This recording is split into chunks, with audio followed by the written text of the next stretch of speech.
Pagi itu, saat aku terbaring di dalam peti mati kayu berwarna terang, dengan tasbih di antara tanganku dan aroma lilin memenuhi paru-paruku, aku mengerti bahwa terkadang kita harus memalsukan kematian kita sendiri untuk menemukan siapa yang benar-benar mencintai kita. Namaku Siti, usiaku 65 tahun, dan ini adalah kisah paling menyakitkan sekaligus paling membebaskan yang pernah aku alami. Semuanya dimulai 3 bulan lalu, ketika putriku, Ayu, mulai bersikap aneh. Ia jarang datang ke rumah, pelukannya terasa dingin, panggilan teleponnya singkat, dan ketika aku menatap matanya, aku melihat sesuatu yang belum pernah kulihat sebelumnya. Ketergesaan, seolah kehadiranku adalah jam yang berdetak terlalu lambat. Aku tinggal sendirian di rumah keluarga di Jakarta Selatan, rumah dengan dinding berwarna terakota tempat aku membesarkan Ayu setelah ayahnya meninggal ketika ia berusia 8 tahun. Aku bekerja sebagai guru sekolah dasar selama 37 tahun untuk memberinya segalanya. Kuliah swasta, jalan-jalan, pernikahan semuanya. Ayu menikah 4 tahun lalu dengan Arman, seorang akuntan dengan pandangan penuh perhitungan dan senyum yang terukur. Sejak saat itu, ada sesuatu yang berubah. Awalnya adalah pertanyaan tentang propertiku, lalu saran agar aku menjual rumah dan pindah ke tempat yang lebih kecil, lebih nyaman. Setelah itu, pembicaraan yang terhenti ketika aku masuk ke ruang tengah. Suatu sore di bulan September, saat aku sedang minum kopi di dapur, tanpa sengaja aku mendengar panggilan telepon Ayu dari teras. Ia sedang berbicara dengan Arman. "Ibu sehat-sehat saja, Arman. Beliau bisa hidup 20 tahun lagi. Kita tidak bisa menunggu selama itu." Jantungku serasa berhenti. "Tenang," ku dengar suara Arman dari pengeras suara. "Kita pasti akan menemukan jalannya." Mereka menutup telepon. Ayu masuk ke dapur dengan senyum dan bertanya, "Baik-baik saja, Bu?" Ibu terlihat pucat. Aku tidak mengatakan apa-apa, tetapi malam itu, sambil menatap tasbih mutiara yang diberikan ibuku sebelum meninggal, aku mengambil keputusan. Aku akan mencari tahu kebenarannya, dan untuk itu, aku harus mati. Terkadang, kita terlalu percaya pada orang yang seharusnya tidak kita percaya. Apakah kamu juga pernah dikecewakan oleh seseorang yang kamu cintai? Ceritakan kisahmu di kolom komentar. Aku ingin membacanya. Ada foto di meja samping tempat tidur yang kulihat setiap malam sebelum tidur. Dalam foto itu, Ayu berusia 7 tahun dan mengenakan kepang yang kubuat setiap pagi sebelum ia berangkat sekolah. Ia memelukku di taman rumah ini, dan kami berdua tertawa dengan tawa tulus yang hanya ada ketika cinta itu tanpa syarat. Tahun-tahun itu sulit, tetapi juga tahun-tahun terindah dalam hidupku.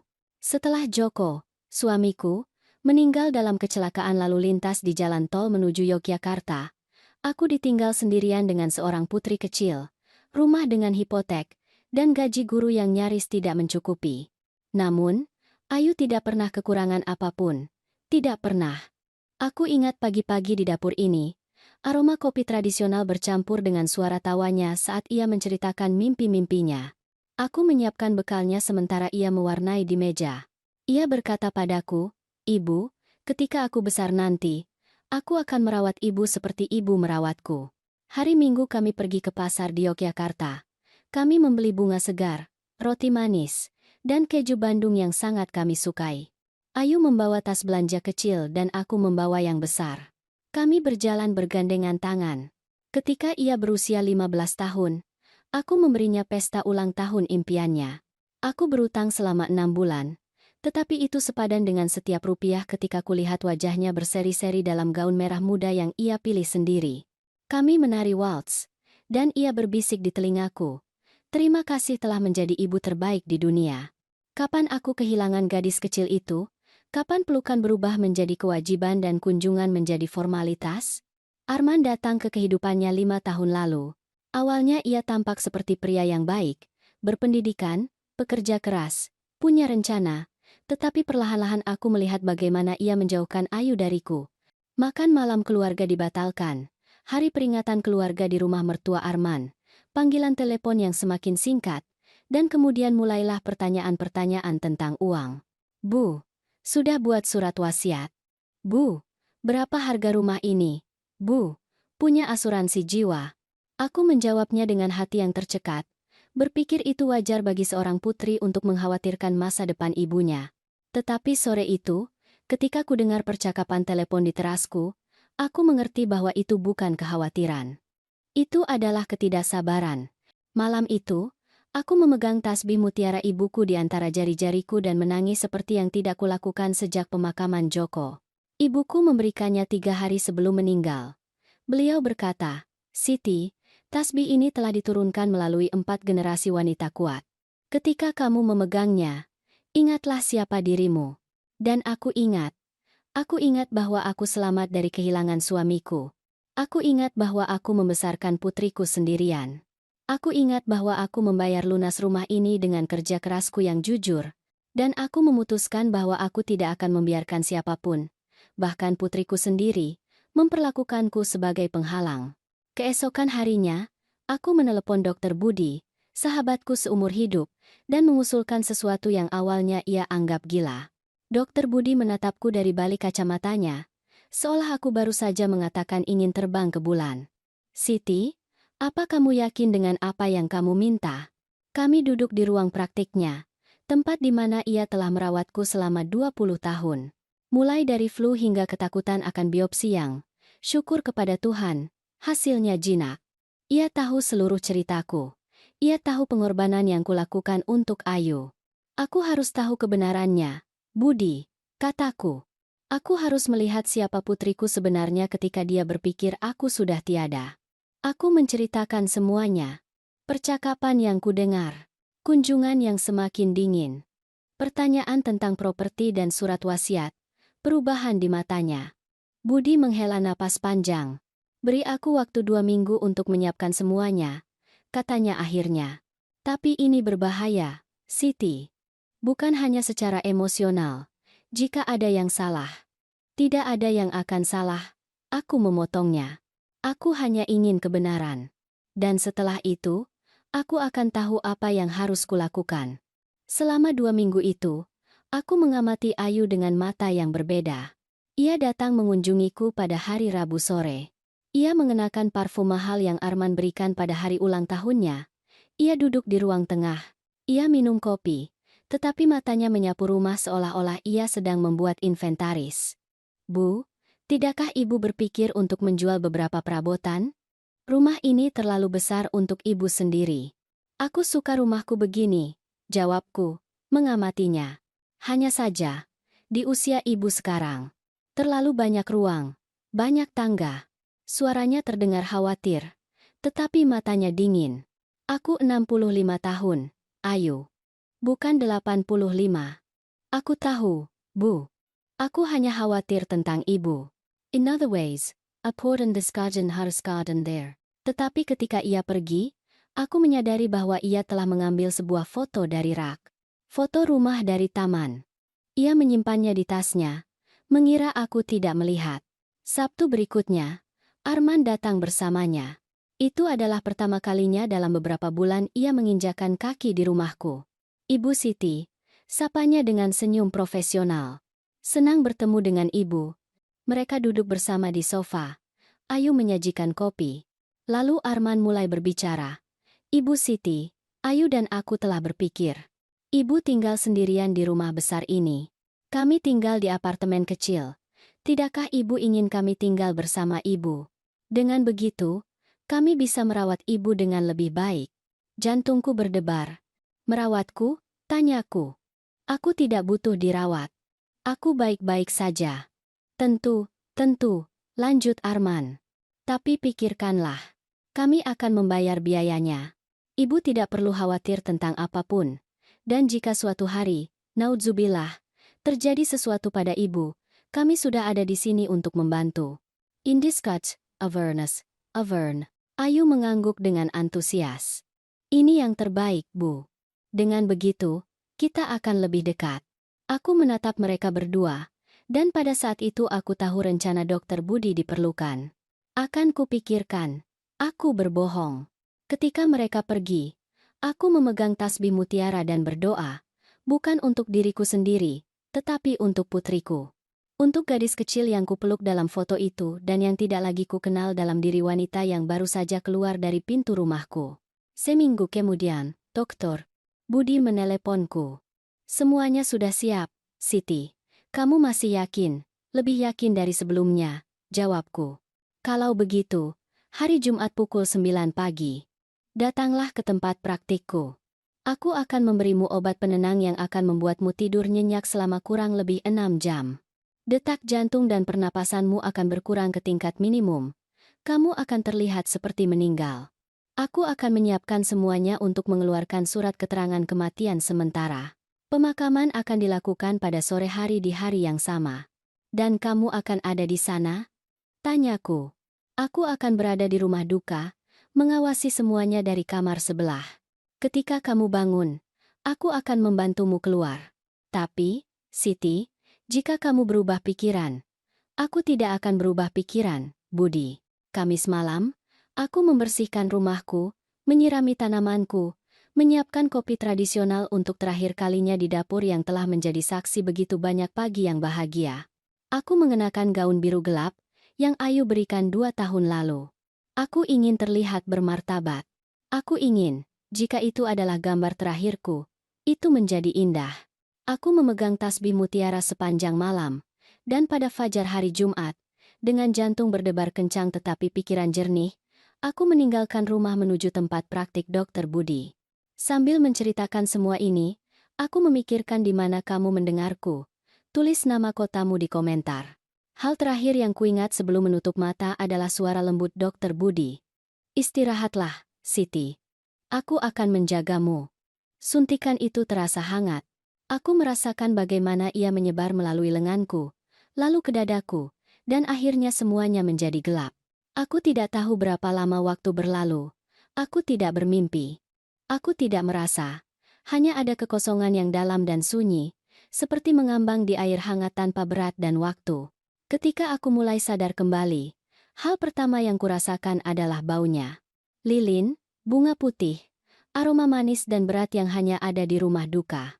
Kemudian, suara-suara, jauh pada awalnya, seolah datang dari dasar sumur, perlahan-lahan menjadi lebih jelas. Dia terlihat sangat tenang. Ku dengar suara tetanggaku, Ibu Rina. Kasihan Siti, masih sangat muda. Itu sangat mendadak. Suara Ayu terdengar, serak. Serangan jantung mendadak. Beliau tidak menderita. Aku ingin membuka mata. Aku ingin berteriak. Aku di sini. Aku hidup. Tapi tubuhku tidak merespons. Obat penenang masih mengalir di nadiku. Aku merasakan sentuhan tangan di tanganku. Jari-jari dingin yang menyentuh tasbih mutiara yang kupegang di antara tanganku, bersilangan di dadaku. Ini tasbih nenek, gumam Ayu. Kurasa sekarang ini milikku. Sesuatu di dalam diriku hancur dengan kata-kata itu. Tetapi aku tetap diam, menunggu. Dokter Budi sudah sangat jelas.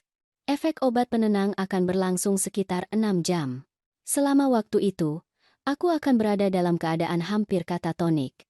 Aku bisa mendengar, tetapi aku tidak bisa bergerak atau berbicara. Napasku akan sangat dangkal sehingga akan terlihat tidak ada. Denyut nadiku hampir tidak terasa. Ini seperti kematian sementara, ia telah menjelaskan kepadaku. Tapi ini berbahaya, Siti. Tubuhmu akan benar-benar rentan. Aku tahu, jawabku, tapi aku butuh ini. Dunam dan dozari 5. Is another tunia cannot been start. Dan sekarang, terbaring di peti mati kayu terang yang dilapisi satin putih, dengan beban tasbih di antara jari-jariku dan aroma sedap malam memenuhi paru-paruku yang diam, aku mengerti bahwa ada pengorbanan yang hanya bersedia dilakukan oleh cinta seorang ibu, bahkan ketika cinta itu tidak dibalas. Suara-suara terus berlanjut, orang-orang yang datang dan pergi, kenalan, tetangga, mantan rekan kerja dari sekolah tempat aku bekerja. Aku mendengar belasungkawa mereka, doa-doa mereka, kenangan mereka tentangku. Dia adalah guru yang sangat baik, kata Ibu Dewi, yang merupakan kepala sekolahku. Anak-anak sangat menyayanginya.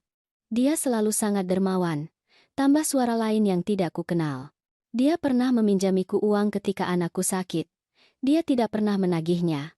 Setiap kata seperti belayan di hatiku yang diam. Tetapi kemudian ku dengar suara Arman. Rendah, hampir berbisik. Ayo, ayo, kita harus bicara. Aku merasakan mereka menjauh. Langkah kaki mereka bergema di lantai marmer rumah duka sampai mereka berhenti di suatu tempat yang tidak terlalu jauh. Mereka berbicara dengan suara rendah, tetapi aku bisa mendengar mereka. Sudah bicara dengan notaris? Tanya Arman. Besok pagi, jawab Ayu.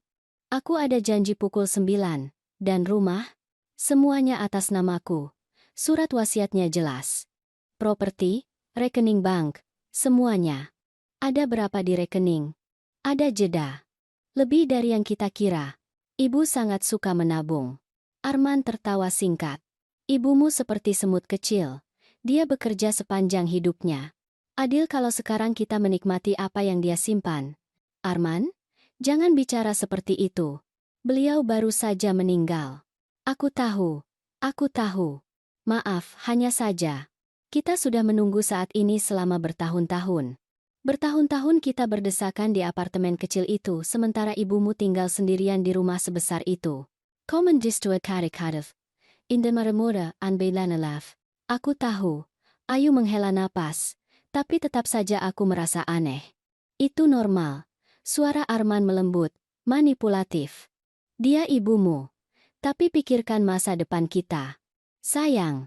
Pikirkan kehidupan yang bisa kita miliki sekarang. Kita bisa menjual rumah itu dan membeli yang lebih baik. Kita bisa bepergian. Kita bisa hidup tanpa khawatir. Kamu benar, gumam Ayu. Dan kemudian, hening. Aku tetap terbaring, tidak bergerak, dengan hati yang hancur berkeping-keping di dalam tubuh yang tidak bisa bergerak. Putriku. Gadis kecilku. Yang kupeluk, yang kubesarkan. Yang bersumpah akan menjagaku ketika ia besar nanti. Ia merayakan kematianku. Aku masih bertanya-tanya apakah seorang ibu benar-benar bisa siap mendengar hal seperti itu. Dan kamu? Apa yang akan kamu lakukan di posisiku? Waktu di dalam peti mati bergerak berbeda. Tidak ada jam, tidak ada jendela. Hanya suara, langkah kaki, dan beban kebenaran yang jatuh seperti batu ke dadamu yang diam. Aku tidak tahu berapa jam berlalu. Mungkin 2, mungkin 3. Obat penenang mulai kehilangan kekuatannya perlahan-lahan. Aku bisa merasakan kesemutan samar di jari-jariku, seperti jarum tak terlihat yang membangunkan dagingku. Lebih banyak orang datang. Kudengar sepupuku dari Surabaya, para guru dari sekolah, bapak kiai dari masjid. Semua berdoa. Semua menangis. Semua mengatakan hal-hal indah tentangku. Dan setiap kata cinta sejati membuat kata-kata yang kudengar dari putriku sendiri menjadi lebih menyakitkan. Kemudian datang Dewi, temanku, wali pengajian Ayu, wanita yang menemaniku di masa-masa tersulit dalam hidupku. Ayu, putriku, kudengar ia berkata dengan suara tercekat. Aku tidak percaya Siti sudah tiada. Kami seperti saudara. Aku tahu, Bu Wali, jawab Ayu.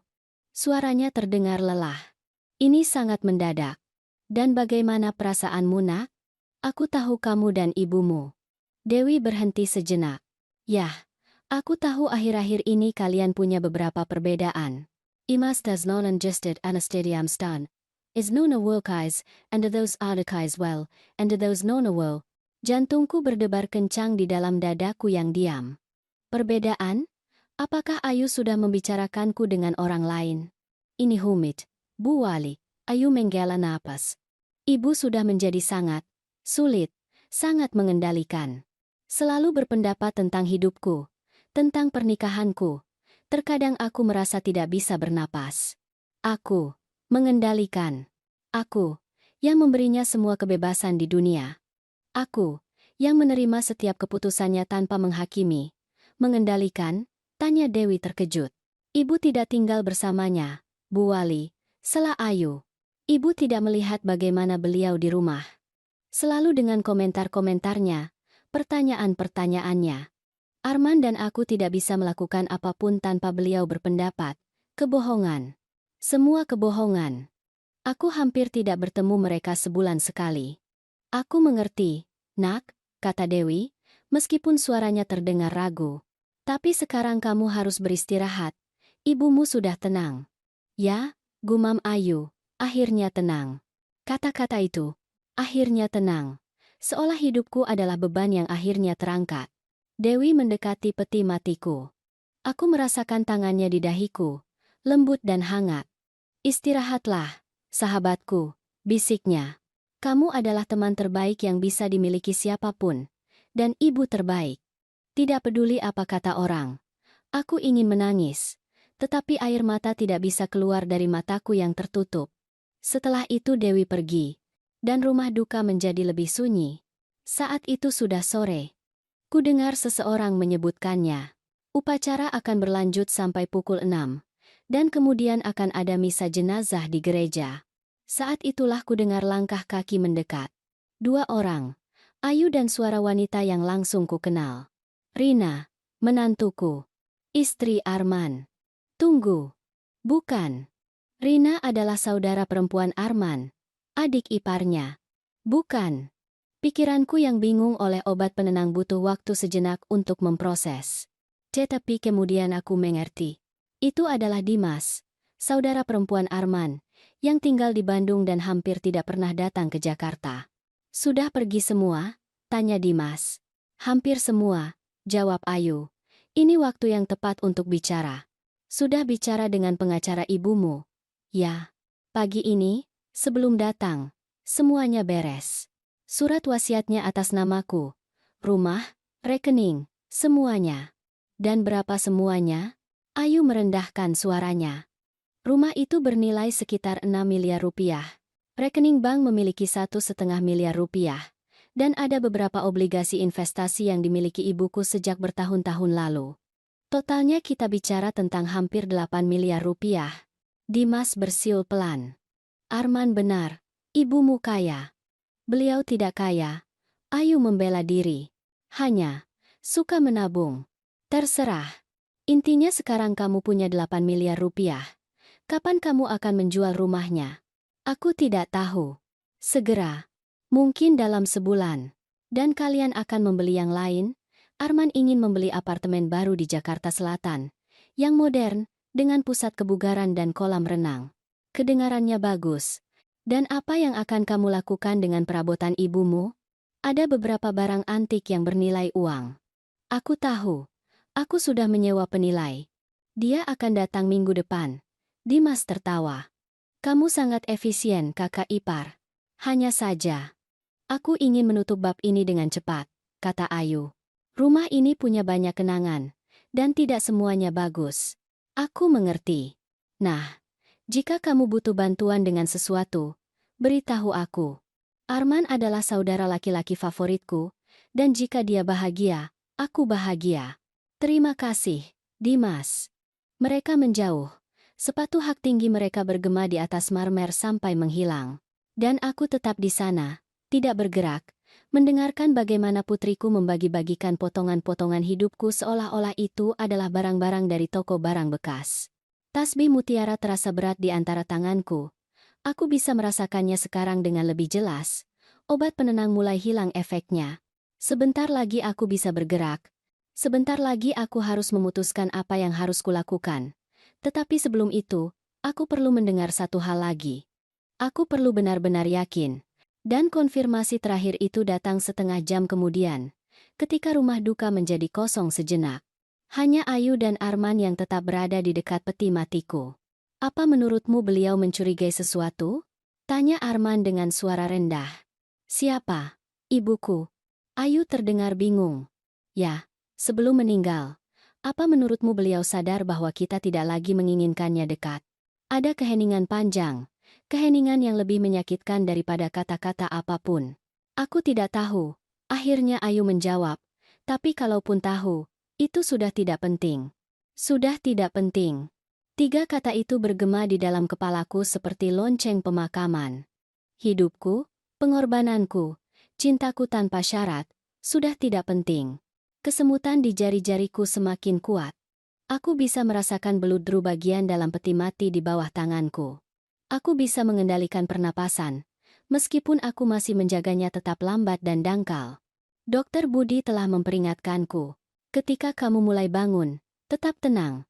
Jangan bergerak tiba-tiba. Tunggu saat yang tepat. Dan apa saat yang tepat untuk bangkit dari kematian? Kudengar seseorang lagi masuk ke ruangan. Langkah kaki berat, maskulin. Semuanya sudah siap, kata suara yang tidak kukenal. Mobil jenazah akan tiba dalam 20 menit untuk memindahkan jenazah ke gereja. Terima kasih, jawab Arman. Iya Nazah. Begitulah mereka memanggilku sekarang. Aku bukan lagi Siti, bukan ibu. Bukan wanita yang menerima mereka di rumahnya dengan kopi hangat dan roti manis. Aku hanyalah jenazah. Di mana ibumu? Kudengar suara seorang wanita tua. Aku mengenali Bibi Rina, saudara perempuan almarhum suamiku, Joko.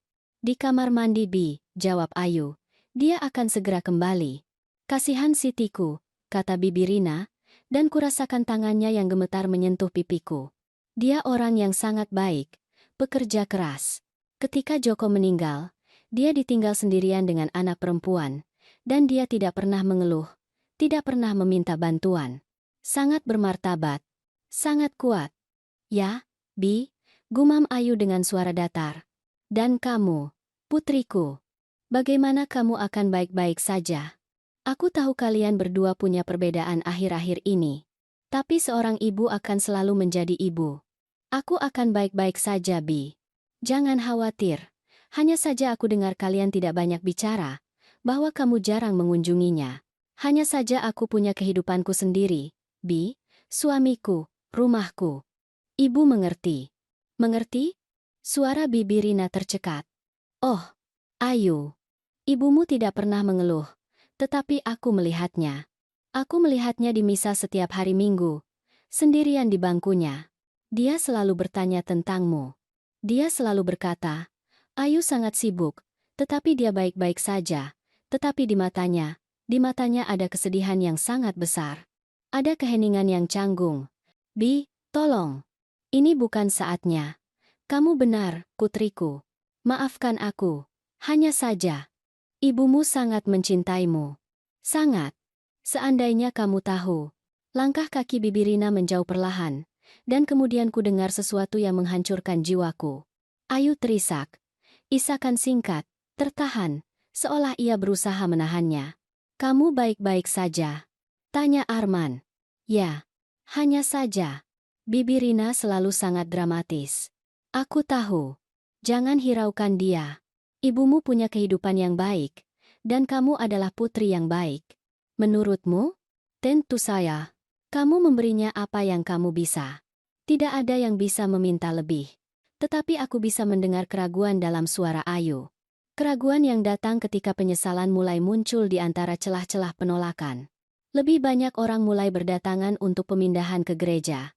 Ruangan rumah duka dipenuhi suara, langkah kaki, doa. Aku merasakan peti mati diangkat. 4 pria, mungkin. Mereka memindahkanku dengan hati-hati dan kudengar derit roda dasar logam di lantai marmer. Udara segar menerpa wajahku ketika kami keluar. Baunya seperti hujan baru, tanah basah, sudah sore. Matahari November pasti sudah terbenam. Aku dinaikkan ke mobil jenazah. Kudengar mesin dihidupkan.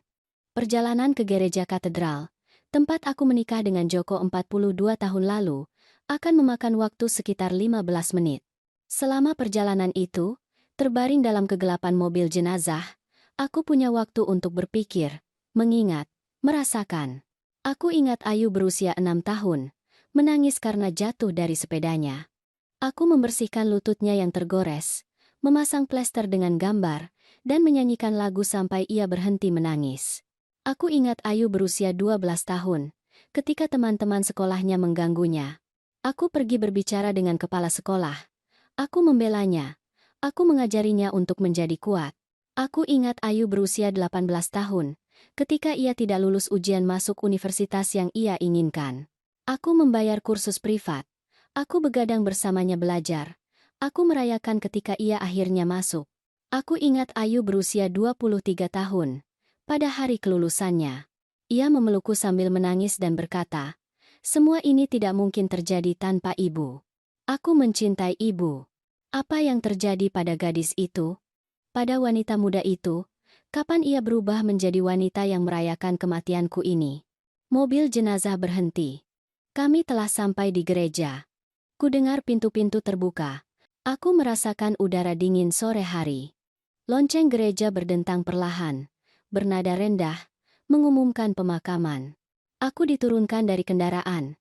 Para pria membawa peti matiku melalui lorong utama gereja. Aku mengenali gema ruang suci itu, bangku kayu, aroma dupa, suara langkah kaki yang berlipat ganda di dinding batu. Aku ditempatkan di depan altar. Bapak Pendeta mulai berbicara. Saudara-saudari, hari ini kita berkumpul untuk mengucapkan selamat tinggal kepada saudara kita tercinta, Siti Guzman. Suaranya lembut, kebapakan. Ia berbicara tentang hidupku, pekerjaanku sebagai guru, dedikasiku pada paroki, imanku. Siti adalah wanita yang rajin berdoa, lanjutnya. Setiap hari Minggu kita melihatnya di sini, di bangku ketiga sisi kanan, dengan tasbih mutiara di tangannya. Tasbih yang dulunya milik ibunya, neneknya, generasi wanita yang kuat dan saleh. And find the saddened, and that the mode right. Aku merasakan beban tasbih di antara jari-jariku. Aku sudah bisa menggerakkannya sedikit. Obat penenang hampir sepenuhnya hilang. Siti tahu rasa sakit, kata Bapak Pendeta. Ia kehilangan suaminya di usia muda. Ia membesarkan putrinya sendirian. Ia bekerja tanpa lelah.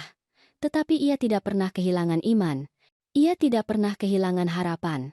Dan ia tidak pernah kehilangan cinta. Kata-katanya indah. Tetapi mereka terdengar seperti epitaf untuk kehidupan yang masih berdetak di dalam peti mati ini. Misa berlanjut. Nyanyian, doa, komuni, dan kemudian tiba saatnya Dr. Budi telah memperingatkanku bahwa itu akan menjadi yang tersulit, perpisahan terakhir. Sekarang, kata Bapak Pendeta, kami mengundang keluarga dan teman-teman untuk maju dan mengucapkan selamat tinggal terakhir kepada Siti. Satu persatu kudengar orang-orang mendekat. Beberapa menangis, yang lain berdoa, beberapa menyentuh tanganku, yang lain meninggalkan bunga. Ibu Rina, tetanggaku selama 30 tahun, terisak. Terima kasih atas setiap kopi yang kita bagi, Siti. Terima kasih atas setiap nasihat.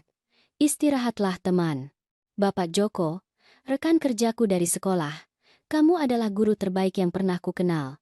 Anak-anak akan selalu mengingatmu. Dewi, teman dekatku, maafkan aku jika aku tidak tahu bagaimana membantumu ketika kamu membutuhkannya. Aku mencintaimu seperti saudara perempuan. Sampai jumpa, sahabat. Setiap perpisahan itu nyata, setiap tangisan tulus, setiap kata dari hati. Dan kemudian giliran Ayu. Aku merasakan langkah kakinya mendekat, perlahan, ragu-ragu. Ia berhenti di samping peti matiku, ada keheningan panjang, lalu suaranya, rendah, gemetar. Ibu, aku. Ia tidak bisa melanjutkan. Ia menangis, tetapi tidak seperti yang lain. Ia menangis dengan isakan yang terpotong-potong dari seseorang yang memikul rasa bersalah. Maafkan aku, bisiknya akhirnya, sangat pelan sehingga mungkin tidak ada orang lain yang mendengarnya. Maafkan aku karena tidak menjadi putri yang pantas ibu miliki. Jantungku berdebar kencang. Untuk sesaat yang singkat, aku berpikir bahwa mungkin semuanya hanya salah paham. Bahwa mungkin putriku benar-benar mencintaiku. Bahwa mungkin. Tetapi kemudian ku dengar suara Arman. Di belakangnya. Ayo, sudah. Ayo kita pergi. Kamu butuh udara. Ya, jawabnya, menyeka air matanya. Kamu benar. Dan ia menjauh. Ia menjauh dari peti matiku. Ia menjauh dari kesempatan terakhirnya untuk mengatakan yang sebenarnya. Ia menjauh, diselimuti oleh kebohongan dan rasa bersalahnya. Bapak Pendeta memberikan berkat terakhir. Semoga Tuhan menyambut Siti di kerajaannya. Amin. Amin. Jawab semua orang. Sekarang, lanjut Pendeta, keluarga telah memutuskan akan ada waktu pribadi sebelum peti mati ditutup. Kami meminta semua yang hadir untuk meninggalkan gereja. Keluarga akan mengucapkan selamat tinggal secara pribadi. Kudengar gumaman orang-orang bangkit, langkah kaki menjauh, pintu gereja terbuka dan tertutup, gema yang memudar, dan kemudian, hening. Hanya tersisa Ayu, Arman, dan aku. Aku menunggu. Jantungku berdetak begitu kencang sehingga aku takut mereka akan mendengarnya. Jari-jariku mencengkeram tasbih mutiara lebih erat. Sudah pergi semua? Tanya Ayu. Ya, jawab Arman. Kita sudah bisa bicara. Langkah kaki mendekat. Mereka berdiri tepat di samping peti matiku. Aku tidak percaya ini akhirnya terjadi, kata Ayu. Suaranya tidak lagi gemetar. Terdengar, lega. Aku tahu, jawab Arman. Aku pikir ibumu akan hidup 100 tahun. Aku juga. Tapi lihat, kita di sini. Kita di sini, ulang Arman. Dan kemudian, dengan dingin yang membekukan darahku, akhirnya bebas dari wanita tua ini. Ayu tidak menjawab segera, tetapi ia juga tidak menyangkalnya. Sekarang semuanya milik kita, lanjut Arman. Rumah, uang, semuanya. Kita bisa memulai kehidupan yang selalu kita inginkan. Ya, gumam Ayu, semuanya milik kita. Itu adalah kata-kata persis yang Dokter Budi katakan akan kudengar jika kecurigaanku benar.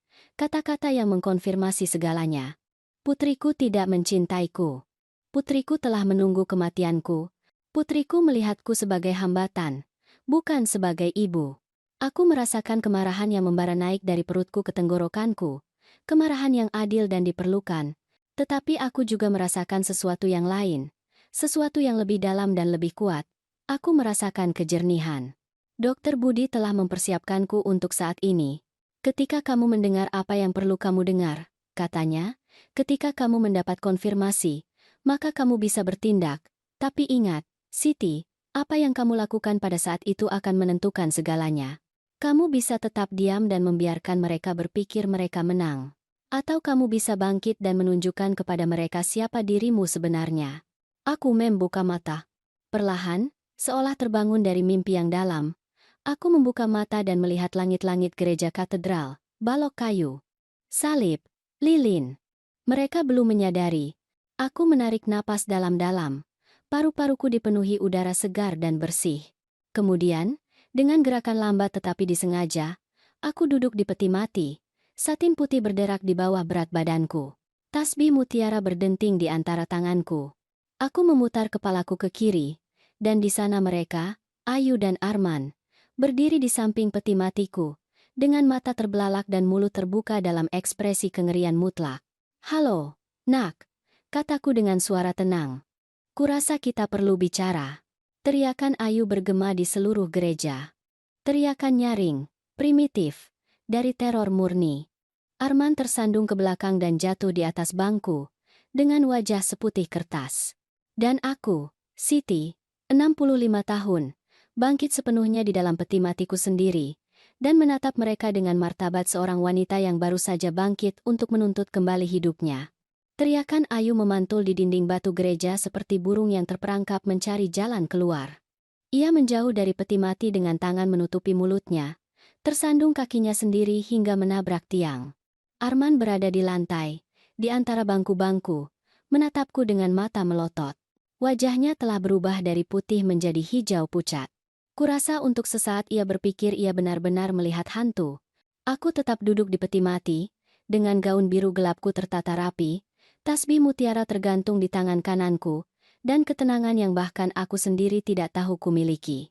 "Ayu," kataku dengan suara tegas, berhenti berteriak. "Aku bukan hantu, aku hidup." Ia menggelengkan kepalanya dengan keras, seolah berusaha bangun dari mimpi buruk. "Tidak, tidak, ini tidak terjadi. Ini tidak mungkin terjadi." "Tapi ini terjadi," jawabku, "dan kurasa kamu tahu mengapa." Arman bangkit dari lantai, berpegangan pada bangku. Tangannya gemetar. "Ibu Siti, Anda sudah meninggal." Dokter Budi menandatangani surat keterangan kematian. "Kami melihat Anda. Kami menyentuh Anda." "Obat penenang," kataku singkat. Dokter Budi adalah temanku selama 20 tahun. Dia membantuku memalsukan kematianku. Memalsukan. Suara Ayu tercekat di antara teror dan kebingungan. "Mengapa? Mengapa ibu melakukan hal seperti itu?" Aku mengambil waktuku untuk menjawab. Aku menjulurkan kakiku ke tepi peti mati dan turun perlahan, hati-hati. Lututku sedikit berderit setelah berjam-jam tidak bergerak, tetapi aku tetap teguh. Aku berdiri di depan mereka, hanya berjarak 3 meter. "Mengapa?" Aku mengulangi pertanyaannya. "Karena 3 bulan lalu aku mendengar percakapan telepon di terasku. Percakapanmu dengan Arman, Ayu, di mana kamu mengatakan aku bisa hidup 20 tahun lagi dan kalian tidak bisa menunggu selama itu." Ayu menjadi lebih pucat. Ia membuka mulutnya, tetapi tidak ada suara yang keluar. "Mengapa?" Aku melanjutkan. Selama beberapa bulan terakhir ini aku melihatmu berubah. Aku melihatmu menatap rumahku seolah-olah itu milikmu. Aku melihatmu mengambil foto. Aku melihatmu mengarang cerita tentang aku yang mengendalikan dan sulit. Padahal kamu tahu, Ayu, kamu tahu itu bohong. Bu, aku belum selesai. Suaraku sedikit meninggi, memenuhi ruang kosong gereja. Karena aku perlu tahu apakah kecurigaanku benar atau hanya imajinasiku. Aku perlu tahu apakah putriku satu-satunya, gadis kecil yang kubawa dalam pelukanku, yang kubesarkan sendirian setelah ayahnya meninggal, gadis yang kuberikan segalanya. Aku perlu tahu apakah ia benar-benar menginginkan kematianku. Air mata mulai mengalir di pipi Ayu, tetapi ia tidak mengatakan apa-apa. Dan sekarang aku tahu, kataku, memegang tasbih lebih erat, karena aku sudah sadar selama 3 jam terakhir. Aku mendengar setiap kata, setiap percakapan, setiap kebohongan. Arman mencoba berbicara. Ibu Siti, ini tidak seperti yang terlihat. Tidak seperti yang terlihat? Aku memotongnya. Aku mendengar Dimas dan Ayu berbicara tentang berapa harga rumahku. 8 miliar rupiah, bukan? Aku dengar kamu sudah menyewa penilai untuk perabotanku. Ayu, aku dengar rencanamu untuk menjual rumahku dalam sebulan. Membeli apartemen baru di Jakarta Selatan. Menutup bab ini dengan cepat. Ayu terisak. Bu, tolong. Tapi yang terburuk. Suaraku bergetar untuk pertama kalinya. Yang terburuk bukanlah mendengar rencanamu. Yang terburuk adalah mendengar kelegahanmu. Mendengar bagaimana kamu merasa bebas. Mendengar suamimu berkata. Aku berhenti sejenak. Menarik napas dalam-dalam. Mendengar suamimu berkata. Akhirnya bebas dari wanita tua ini. Dan kamu tidak mengatakan apa-apa. Tidak ada, Ayu. Kamu tidak menyangkalnya. Kamu tidak membelaku. Kamu hanya berkata, sekarang semuanya milik kita. Keheningan yang terjadi setelah itu memekakan telinga. Hanya terdengar tangisan tertahan Ayu dan napas terengah-engah Arman. Aku berjalan perlahan menuju altar. Aku berbalik dan menghadapi mereka dari sana. Sosok Kristus yang disalib berada di belakangku. Saksi bisu konfrontasi ini. 37 tahun, kataku. 37 tahun aku bekerja sebagai guru untuk memberimu segalanya. Ketika ayahmu meninggal, kamu berusia 8 tahun, aku berusia 28. Aku masih muda, aku bisa menikah lagi. Aku punya kesempatan, Bapak Budi, kepala sekolah, melamarku 2 kali. Tapi aku tidak melakukannya. Tahukah kamu mengapa? Karena aku tidak ingin ada pria yang membuatmu merasa bahwa kamu bukan prioritas. Karena kamu adalah prioritasku. Selalu. Ayu telah merosot di bangku. Menangis dengan tangan menutupi wajahnya. Aku bekerja double shift memberikan les privat untuk membayar kuliah swasta yang kamu inginkan. Aku menjual perhiasan ibuku, kecuali tasbih ini, untuk membayar pesta ulang tahun 15 tahunmu. Aku tidak mengambil cuti selama 10 tahun untuk menyimpan setiap rupiah yang kamu butuhkan. Aku berjalan ke arahnya perlahan. Dan aku tidak pernah meminta imbalan apapun. Aku tidak pernah memintamu untuk merawatku. Aku tidak pernah memintamu untuk tinggal bersamaku. Aku tidak pernah meminta uang. Aku hanya ingin cintamu. Ayu. Aku hanya ingin kamu mengunjungiku sesekali. Minum kopi denganku. Meneleponku untuk menceritakan harimu. Itu saja. Aku berhenti di depannya. Tetapi bahkan itu pun tidak terlintas di benakmu untuk memberikannya. Ayu mengangkat wajahnya. Matanya merah, bengkak. Bu, maafkan aku. Tolong, maafkan aku. Aku tidak tahu apa yang terjadi padaku. Arman dan aku stres dengan uang, dengan utang, dan dia mulai mengatakan hal-hal, dan aku. Dan kamu apa? Tanyaku. Dan kamu begitu saja lupa siapa aku? Lupa semua yang kulakukan untukmu? Tidak, Bu. Aku tidak lupa apapun. Hanya saja Arman benar tentang beberapa hal. Ibu tinggal sendirian di rumah besar itu sementara kami berdesakan di apartemen kecil. Dan ibu punya uang tabungan sementara kami punya utang. Dan aku berpikir bahwa ketika ibu sudah tiada, kita bisa. Kita bisa apa?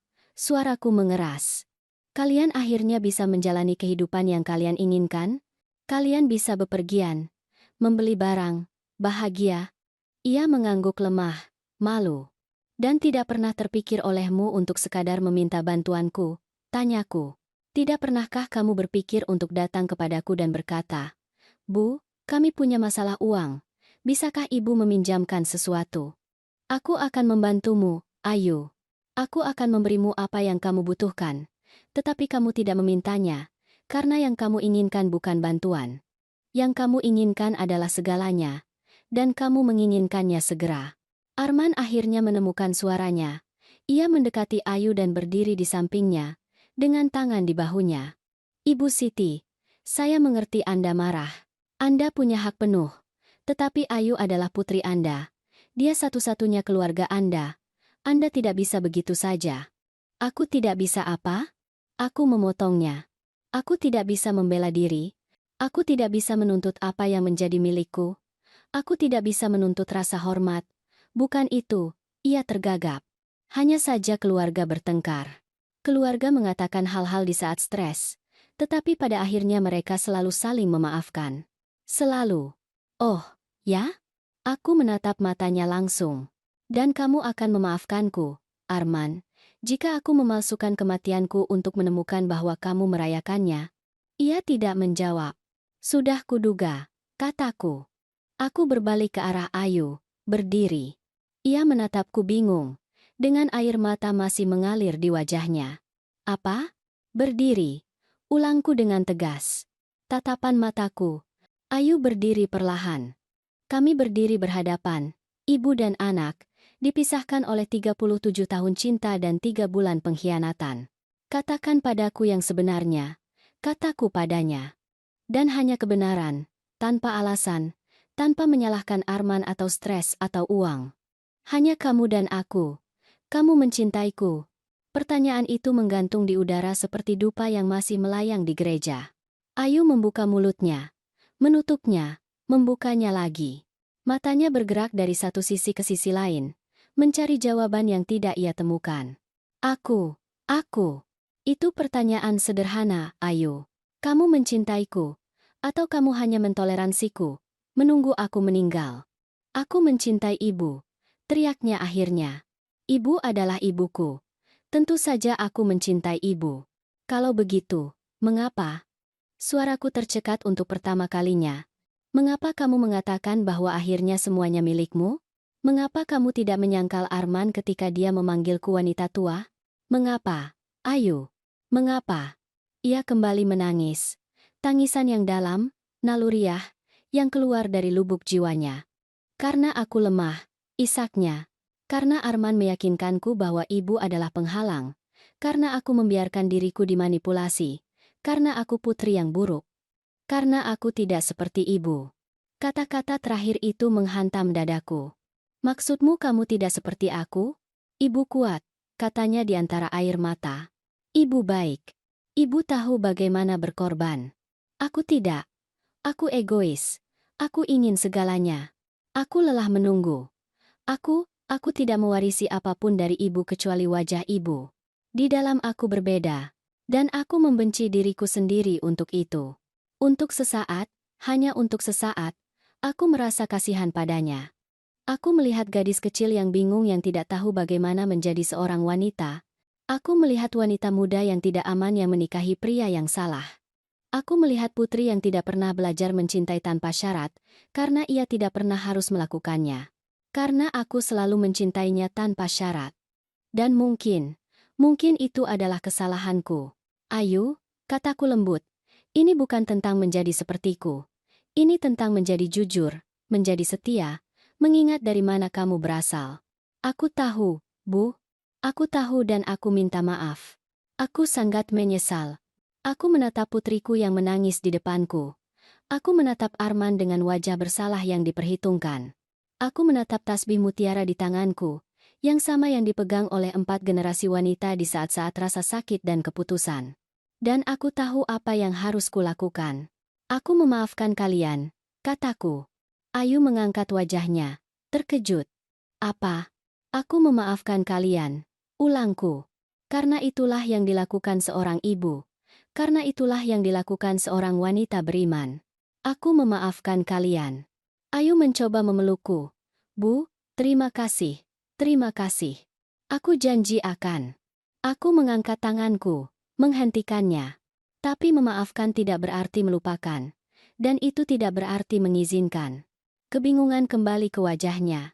Aku akan mengubah surat wasiatku, kataku dengan jelas.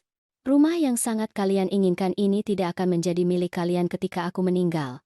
Aku akan mendonasikannya kepada yayasan yang membantu guru janda dan ibu tunggal. Wanita sepertiku, yang berjuang sendirian. Bu, jangan. Teriakan Ayu bergema di gereja. Uang di rekeningku, lanjutku tanpa gentar. Akan didonasikan ke sekolah tempat aku bekerja, untuk beasiswa, untuk anak-anak yang membutuhkan kesempatan, seperti aku perlu memberikannya kepadamu. Anda tidak bisa melakukan itu. Kali ini Arman yang berteriak, itu warisan mereka, itu hak mereka. Tidak, aku mengoreksinya dengan tegas. Warisan adalah hadiah, bukan hak, dan seseorang hanya memberi hadiah kepada orang yang menghargai hadiah itu. Tapi Bu, Ayu memegang lenganku. Kita keluarga. Aku putri ibu. Aku menatapnya. Benar-benar menatapnya. Dan aku melihat seorang wanita yang baru sekarang mengerti apa yang telah hilang. Kamu putriku. Aku setuju. Dan karena itu aku akan meninggalkan sesuatu untukmu. Matanya bersinar dengan harapan. Aku akan meninggalkan tasbih mutiara nenekmu. Keheningan mutlak. Apa? Bisiknya. Tasbih ini. Aku mengangkatnya di antara kami. Ini telah melewati 4 generasi wanita kuat, wanita yang mencintai tanpa syarat, wanita yang berkorban, wanita yang tidak pernah mengukur cinta mereka dalam rupiah dan sen. Aku meletakkan tasbih itu di tangannya yang gemetar. Aku ingin kamu memilikinya, kataku. Aku ingin setiap kali kamu melihatnya, kamu mengingat malam ini. Aku ingin kamu mengingat bahwa ibumu sangat mencintaimu sehingga ia memalsukan kematiannya sendiri untuk memberimu pelajaran. Dan aku ingin kamu, ketika kamu tua, ketika tubuhmu lelah dan waktumu habis, mengingat bahwa cinta sejati tidak menunggu kematian. Cinta sejati hidup setiap hari. Ayu menatap tasbih di tangannya seolah terbakar. Bu, tolong, jangan lakukan ini. Kita bisa memperbaikinya. Aku bisa berubah. Aku akan berubah. Aku tahu, kataku. Dan aku harap kamu melakukannya, tetapi bukan karena warisan, bukan karena uang, tetapi karena itu adalah hal yang benar. Dan aku ingin kamu, ketika kamu tua, ketika tubuhmu lelah dan waktumu habis, mengingat bahwa cinta sejati tidak menunggu kematian. Cinta sejati hidup setiap hari. Aku berbalik ke arah Arman. Dan kamu menanamkan racun di kepala putriku. Kamu meyakinkannya bahwa aku adalah penghalang. Kamu menjauhkannya dariku. Aku hanya. Ia memulai. Tetapi aku memotongnya. Jangan memberiku alasan. Aku tidak ingin mendengarnya. Aku hanya ingin kamu tahu sesuatu. Kamu gagal. Kamu pikir kamu akan mendapatkan rumah dan uang. Tetapi kamu kehilangan sesuatu yang jauh lebih berharga. Kamu kehilangan rasa hormatku. Dan kamu kehilangan kesempatan untuk mengenal seorang wanita yang akan mencintaimu seperti anak sendiri jika kamu mengizinkanku. Matanya dipenuhi air mata. Aku tidak tahu apakah itu penyesalan atau frustrasi karena kekayaan yang hilang. Aku menjauh dari mereka berdua, berjalan perlahan menuju pintu samping gereja. Tubuhku masih lemah karena obat penenang. Tetapi semangatku tidak pernah sekuat ini. Ibu mau kemana? Tanya Ayu dengan suara tercekat. Untuk hidup, jawabku tanpa menoleh. Untuk menjalani sisa hari-hariku dengan hati nurani yang tenang dan martabat yang utuh. Tapi, Bu, Ibu tidak bisa meninggalkan kami begitu saja? Aku berhenti. Aku memutar kepalaku sedikit, tanpa melihat mereka sepenuhnya. Begitu saja bagaimana, Ayu? Hidup? Dengan kesempatan untuk menebus diri? Itu lebih dari yang kalian inginkan untuk kuberikan padaku. Dan aku terus berjalan. Aku keluar dari gereja melalui pintu samping yang mengarah ke taman kecil. Tempat mawar-mawar melati tumbuh. Udara dingin November menerpa wajahku. Lonceng masih berbunyi di atas. Perlahan, bernada rendah. Dokter Budi sudah menungguku di sana, seperti yang kami rencanakan. Ia melihatku keluar dan berlari ke arahku. Siti, kamu baik-baik saja. Aku mengangguk. Aku baik-baik saja, Budi. Lebih dari baik-baik saja. Dan mereka? Mereka di dalam, memproses, menangis, mengerti. Apa yang akan kamu lakukan sekarang? Aku menatap langit malam. Bintang-bintang mulai mungkul di antara awan. Aku akan pulang. Aku akan tidur di tempat tidurku. Aku akan bangun besok dan aku akan menjalani setiap hari yang tersisa sebagai wanita bebas. Dan Ayu. Ayu punya keputusan untuk diambil, kataku. Bisakah ia terus menjadi wanita seperti beberapa minggu terakhir ini? Atau bisakah ia menjadi wanita yang aku tahu ia bisa menjadi? Tapi keputusan itu miliknya. Aku sudah membuat keputusanku. Budi menawarkan lengannya. Aku antar kamu pulang. Terima kasih. Saat kami berjalan menuju mobilnya, ku dengar teriakan dari gereja. Itu Ayu, memanggilku. Bu, tunggu. Aku tidak berhenti. Aku terus berjalan. Karena terkadang, tindakan cinta terbesar adalah melepaskan. Itu adalah membiarkan konsekuensi mengajarkan apa yang tidak bisa dikatakan oleh kata-kata. Itu adalah menjaga martabat ketika segalanya mendorongmu untuk menyerah. Aku masuk ke mobil Dr. Budi. Ia menyalakan mesin. Kamu yakin tentang ini, Siti? Aku melihat ke belakang. Ayu telah keluar dari gereja dan berlari ke arah kami dengan Arman di belakangnya. Tetapi sudah terlambat. Sangat yakin, jawabku. Dan kami pergi, meninggalkan gereja, peti mati kosong, dan putri yang telah memilih uang di atas cinta. Tetapi tidak semuanya hilang.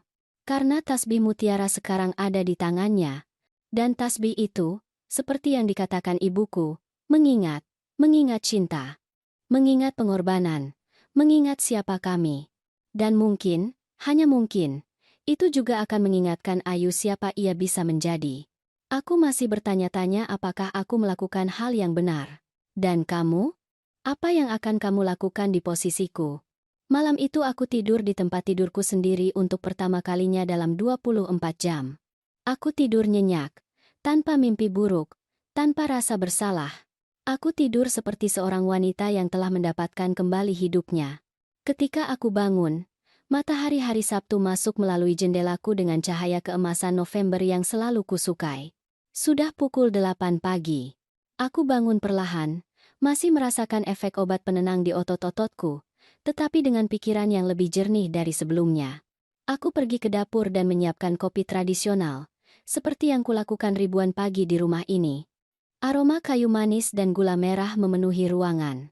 Aku menyajikan secangkir untuk diriku sendiri dan duduk di meja, tempat aku sering sarapan bersama Ayu ketika ia masih kecil. Tetapi kali ini aku tidak merasa nostalgia. Aku merasakan kedamaian. Telepon mulai berdering pada pukul 9. Itu Ayu. Aku membiarkannya berdering. Ia berdering lagi pada pukul 9:30. Aku membiarkannya. Pukul 10. Pukul 10:30. Pukul 11. 32 panggilan hari itu. Aku tidak menjawab satupun. Minggu pagi, saat aku menyirami tanamanku di teras, ku dengar bel pintu berbunyi. Aku pergi ke pintu dan melihat melalui lubang intip. Itu Ayu, sendirian. Dengan mata bengkak dan rambut acak-acakan. Ia memegang tasbih mutiara di tangannya. Bu, tolong. Aku tahu ibu ada di sana. Tolong, bukakan pintu. Aku perlu bicara dengan ibu. Aku tetap di sisi lain pintu, diam, mendengarkannya. Bu, aku tidak tidur selama 2 hari. Aku tidak bisa makan. Aku tidak bisa memikirkan hal lain selain apa yang terjadi. Tolong, beri aku kesempatan untuk menjelaskan. Aku memejamkan mata, menarik napas dalam-dalam, dan aku tidak membuka pintu. Bu, suaranya tercekat. Aku mencintai ibu. Aku serius. Aku tahu aku tidak menunjukkannya. Aku tahu aku mengecewakan ibu. Tapi aku mencintai ibu. Ibu adalah ibuku. Aku meletakkan tanganku di pintu, di sisi lain tempat ia berada. Aku merasakan isaknya melalui kayu, tetapi aku tidak membuka. Baiklah. Ia akhirnya berkata, setelah hampir setengah jam. Aku mengerti. Aku mengerti ibu butuh waktu. Tapi bu, jangan tinggalkan aku, tolong. Jangan seperti aku. Jangan tinggalkan aku seperti aku bersedia meninggalkan ibu. It is not a various, that is not a fine eyes, and has not a fine eyes. Aku mendengar langkah kakinya menjauh, Mesin mobil dihidupkan. Keheningan kembali. Dan aku meluncur perlahan di pintu sampai aku duduk di lantai pintu masuk, dengan air mata mengalir diam-diam di pipiku. Karena memaafkan tidak berarti melupakan. Dan melindungi diri sendiri tidak berarti berhenti mencintai. Senin pagi, aku pergi ke kantor pengacara Dimas, pengacaraku yang terpercaya. Aku membawa semua dokumentasi propertiku, rekening bank, investasi, Ibu Siti. Sapanya terkejut. Tapi, kemarin saya mendapat pemberitahuan bahwa Anda telah meninggal. Saya hampir menelepon putri Anda untuk rumor palsu. Aku menyela dengan senyum. Aku masih hidup, dan aku datang untuk mengubah surat wasiatku. Aku menceritakan semuanya padanya, setiap detail. Ketika aku selesai, pengacara Dimas bersandar di kursinya, tertegun. Itu luar biasa, katanya akhirnya. Dan juga sangat menyakitkan. Saya turut prihatin, Ibu Siti. Jangan prihatin, jawabku. Sekarang aku tahu kebenarannya. Dan kebenaran, meskipun menyakitkan, lebih baik daripada kebohongan.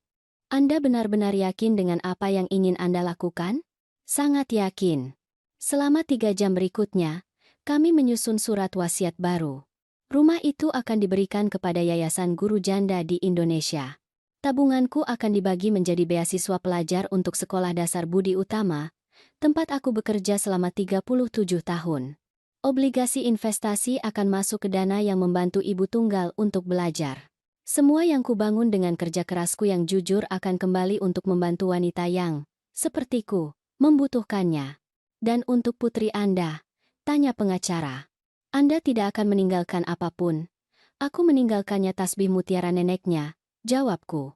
Itu yang paling berharga yang kumiliki. Itu lebih berharga daripada seluruh rumah. Tetapi ia hanya akan mengerti ketika sudah terlambat. Dan jika ia berubah, jika ia menebus diri, kataku perlahan. Ia akan melakukannya karena itu hal yang benar, bukan karena ia mengharapkan warisan. Dan jika ia melakukannya, maka ia tidak akan membutuhkan uangku. Ia akan membutuhkan pengampunanku. Dan pengampunan itu bisa kuberikan. Pengacara mengangguk. Anda wanita yang sangat bijaksana, Ibu Siti. Aku tidak bijaksana. Aku mengoreksinya. Aku hanya lelah menjadi naif. Kami menandatangani surat-surat itu. Semuanya tercatat secara hukum. Aku merasa lebih ringan ketika aku keluar dari kantor itu, seolah aku telah meninggalkan beban yang tidak kuketahui ku bawa. Sore itu juga aku pergi ke bank. Aku menarik 20 juta rupiah tunai. Kemudian aku pergi ke pasar Yogyakarta, tempat aku biasa pergi bersama Ayu hari Minggu ketika ia masih kecil. Aku membeli bunga segar, mawar merah, bunga sedap malam putih, bunga matahari kuning. Aku membeli roti manis di toko roti Pak Arman. Aku membeli keju Bandung, gudeg, koklat dari Yogyakarta, semua yang kusukai dan yang tidak kubeli selama berbulan-bulan. Aku berjalan melalui pasar dengan tasku, menghirup aroma, mendengarkan teriakan pedagang, merasakan kehidupan berdenyut di sekitarku, dan untuk pertama kalinya dalam waktu yang lama, aku merasa muda.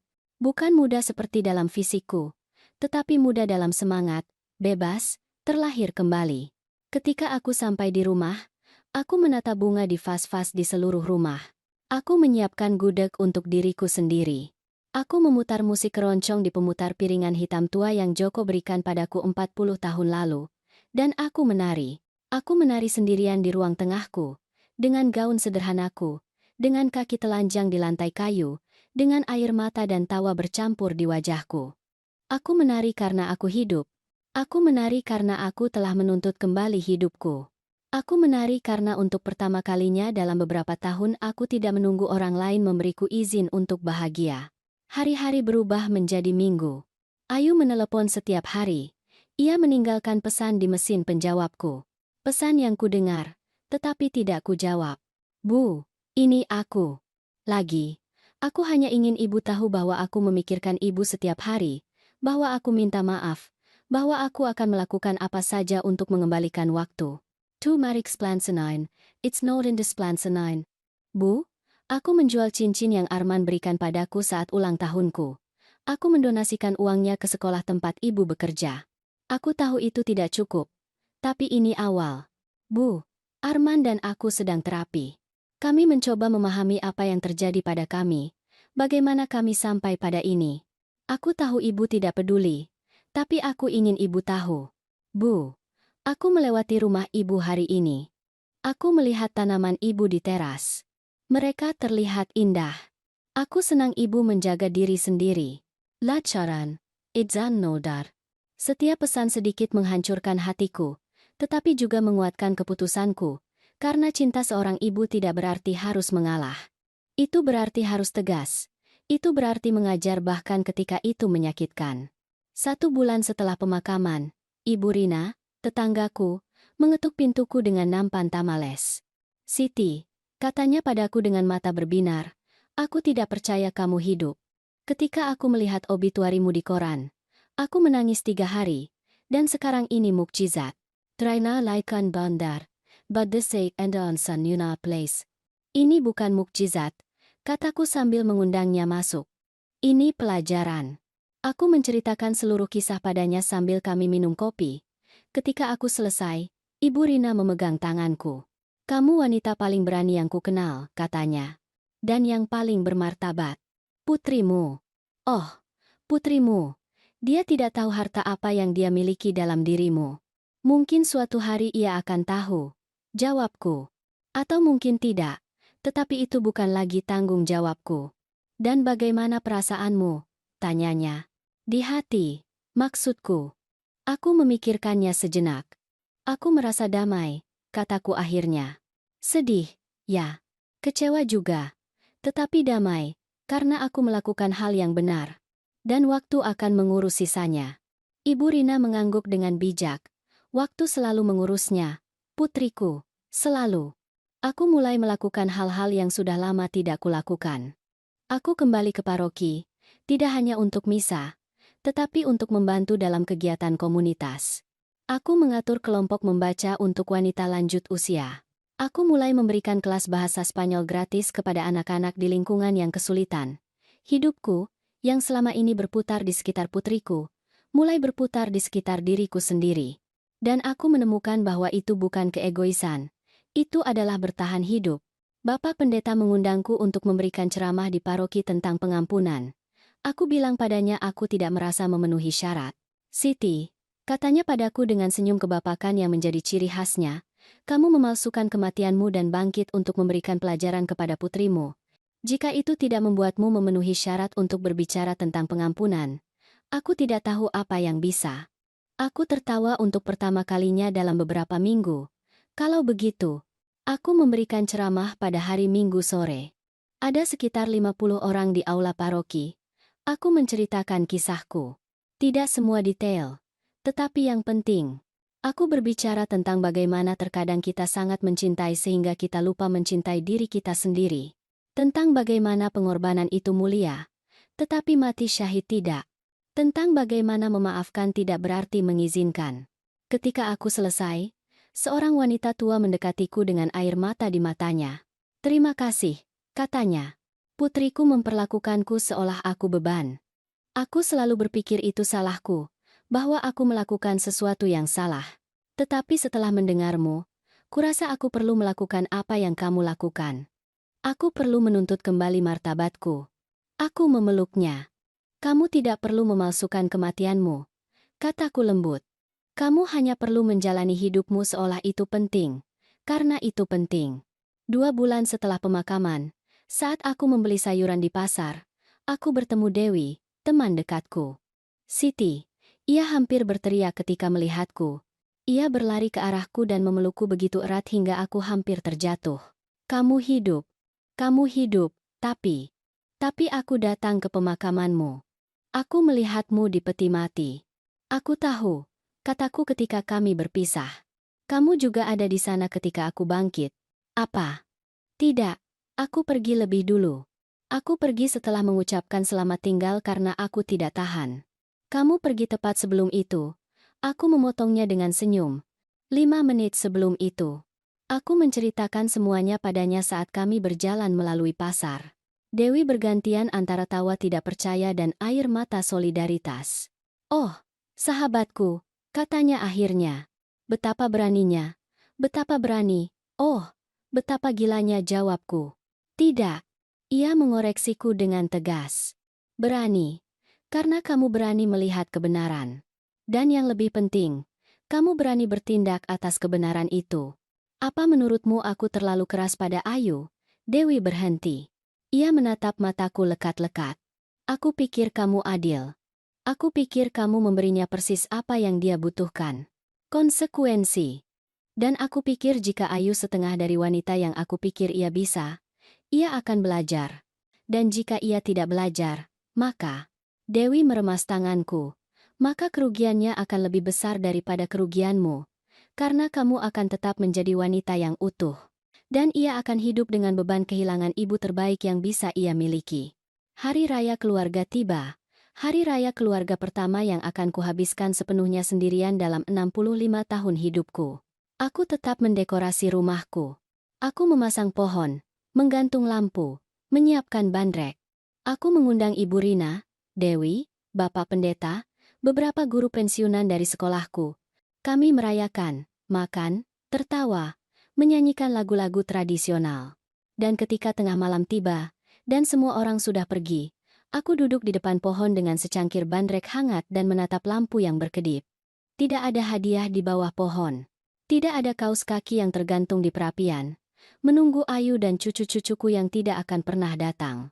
Tetapi ada kedamaian, ada martabat, ada kepuasan karena tahu bahwa aku tidak mengkhianati nilai-nilaimu demi kenyamanan atau karena takut kesepian. Telepon berdering. Sudah tengah malam.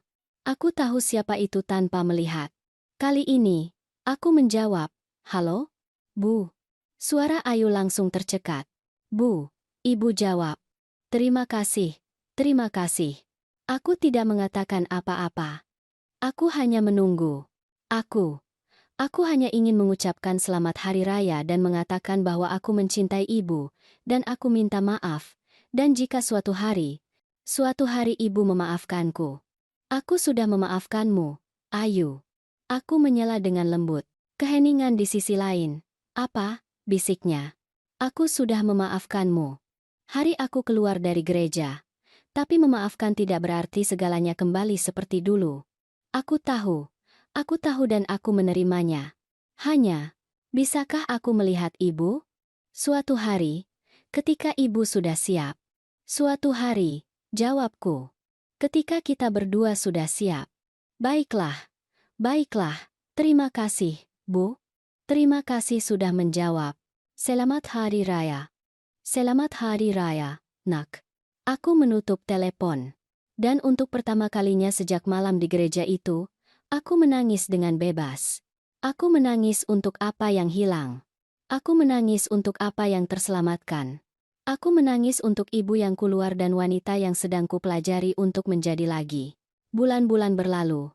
Januari, Februari, Maret. Aku terus menjalani hidupku. Kelas bahasa Spanyolku, bunga-bungaku, kopi dengan tetangga, misa mingguan, dan perlahan-lahan aku mulai mendengar hal-hal. Wanita di pasar menyebutkan bahwa ia melihat Arman bertengkar dengan Ayu di sebuah restoran. Pengacara Dimas meneleponku untuk mengatakan bahwa Arman telah kehilangan pekerjaannya. Dewi memberitahuku bahwa ia melihat Ayu di gereja, sendirian, menangis selama misa. Aku tidak bertanya. Aku tidak mencari informasi. Aku tidak menelepon. Aku hanya menjalani hidupku, dan aku membiarkan hidup melakukan tugasnya. Karena keadilan sejati tidak datang dari kita. Itu datang dari waktu. Itu datang dari konsekuensi alami dari tindakan kita. Dan aku tahu, dengan keyakinan seorang wanita yang telah melihat kematian dan memilih kehidupan, bahwa karma lambat laun akan datang, selalu datang. Suatu sore di bulan April, saat aku minum kopi di terasku, tasbih mutiara yang kuberikan pada Ayu muncul di benakku. Aku bertanya-tanya apakah ia menyimpannya, apakah ia menjualnya, apakah ia melihatnya sesekali dan mengingat. Aku bertanya-tanya apakah itu membebani tangannya seperti membebaniku ketika aku memutuskan untuk memberikannya padanya. Aku tersenyum, karena itu bukan lagi tanggung jawabku. Aku mengangkat cangkir kopiku ke langit biru April. Untuk kebenaran, kataku keras. Untuk martabat. Dan untuk semua wanita yang punya keberanian untuk bangkit dari peti mati mereka sendiri. Angin bertiup lembut, menggoyangkan bunga di tamanku. Dan aku tahu aku telah memilih dengan baik. 6 bulan setelah kebangkitanku, pada suatu sore di bulan Juni, aku berada di supermarket membeli tomat ketika aku melihatnya. Ayu. Ia berada di ujung lorong, dengan troli yang hampir kosong, melihat harga kaleng tuna dengan ekspresi yang hanya dimiliki oleh orang-orang yang menghitung setiap rupiah. Pakaiannya, yang selalu rapi, kusut. Ia punya kantung mata yang dalam, dan kilau yang selalu ia miliki di matanya. Cahaya masa muda dan harapan itu telah padam. Pandangan kami bertemu. Ia membeku, dengan kaleng tuna di tangannya, menatapku seolah melihat hantu untuk kedua kalinya. Aku hanya mengangguk, sapaan sopan, dan terus berjalan menuju kasir. Tetapi bayangan wajahnya yang kurus menghantuiku sepanjang hari. Dewi yang memberitahuku apa yang telah terjadi. Ia datang ke rumahku suatu sore, dengan tatapan seseorang yang membawa berita yang tidak ingin ia berikan, tetapi merasa harus. Sahabat, katanya padaku sambil kusajikan kopi, aku harus menceritakan sesuatu padamu, tentang Ayu. Kamu tidak perlu, aku menyela. Apa yang terjadi dalam hidupnya bukan lagi. Arman meninggalkannya, ia melontarkan. Keheningan turun di antara kami seperti batu di kolam. Apa? Dia meninggalkannya 3 minggu lalu. Dia pergi dengan wanita yang lebih muda, rekan kerja. Aku merasakan sesuatu yang aneh di dadaku. Itu bukan kepuasan. Itu bukan kegembiraan. Itu adalah sesuatu yang lebih kompleks, lebih menyakitkan. Itu adalah kesedihan karena tahu kamu benar padahal kamu lebih suka salah. Ceritakan, kataku akhirnya. Devi menghela napas. Setelah apa yang terjadi denganmu, setelah pemakaman, hal-hal di antara mereka menjadi sangat buruk. Arman menyalahkan Ayu karena kehilangan warisan. Dia bilang padanya bahwa jika dia lebih pintar, lebih bijaksana, jika dia tidak terlalu jelas, kamu tidak akan pernah menyadarinya. Kalian, tanyaku. Siapa lagi yang tahu? Dimas, saudara perempuan Arman. Ternyata semuanya adalah idenya sejak awal. Dia yang meyakinkan Ayu bahwa kamu adalah penghalang. Dia yang menanam semua ide itu di kepalanya. Aku memejamkan mata. Aku sudah menduganya, tetapi mendengarnya dikonfirmasi tetap menyakitkan. Lanjutkan, kataku. Arman mulai bersikap kejam padanya. Dia bilang padanya bahwa dia gagal, bahwa dia punya ayam bertelur emas dan membunuhnya karena bodoh, bahwa karena dia mereka akan hidup miskin sepanjang hidup mereka. Dan utangnya lebih buruk dari yang kita kira. Arman punya utang judi, hampir 200 juta rupiah. Itu sebabnya mereka sangat membutuhkan uangmu, bukan hanya untuk hidup lebih baik. Itu untuk membayar orang-orang berbahaya. Perutku bergejolak. Ayu tahu? Dia bilang tidak, bahwa dia menyembunyikan semuanya darinya. Bahwa dia hanya mengatakan padanya mereka punya masalah uang, tetapi tidak pernah mengatakan besarannya. Dan sekarang Arman pergi dan meninggalkan Ayu dengan semua utang. Apartemen tempat mereka tinggal atas namanya. Para kreditur mencarinya. Dia harus menjual perhiasannya, perabotannya, mobilnya. Aku merasakan beban besar di dadaku. Di mana dia tinggal? Dengan seorang teman, tetapi aku tidak tahu sampai kapan. Sahabat, Dewi menatapku dengan mata memohon. Aku tahu dia harus belajar. Aku tahu dia melakukan kesalahan yang mengerikan. Tapi dia putrimu. Aku tahu. Jawabku singkat, tapi ini belum saatnya. 2 minggu kemudian, pengacara Dimas meneleponku. Ibu Siti, putri Anda datang menemui saya. Untuk apa? Dia ingin tahu apakah ada cara untuk membatalkan perubahan surat wasiat. Saya jelaskan padanya bahwa tidak. Bahwa Anda punya hak penuh untuk mengatur harta Anda sesuai keinginan terbaik Anda. Bagaimana keadaannya? Ada jeda, tertekan dan malu.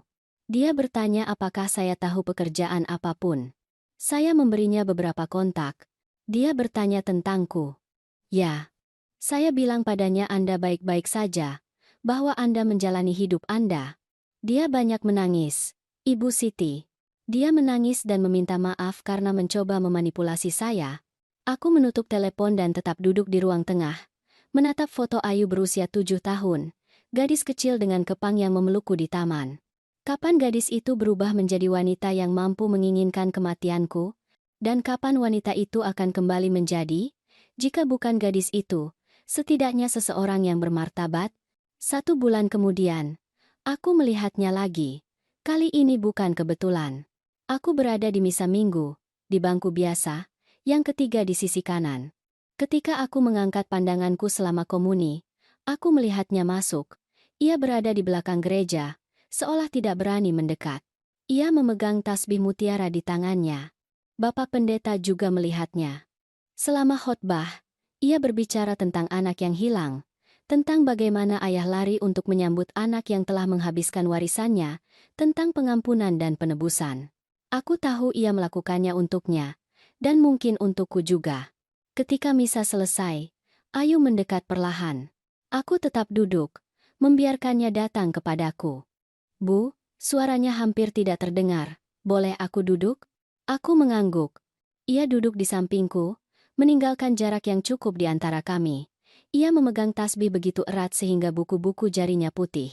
Aku tidak tahu harus mulai dari mana, katanya akhirnya.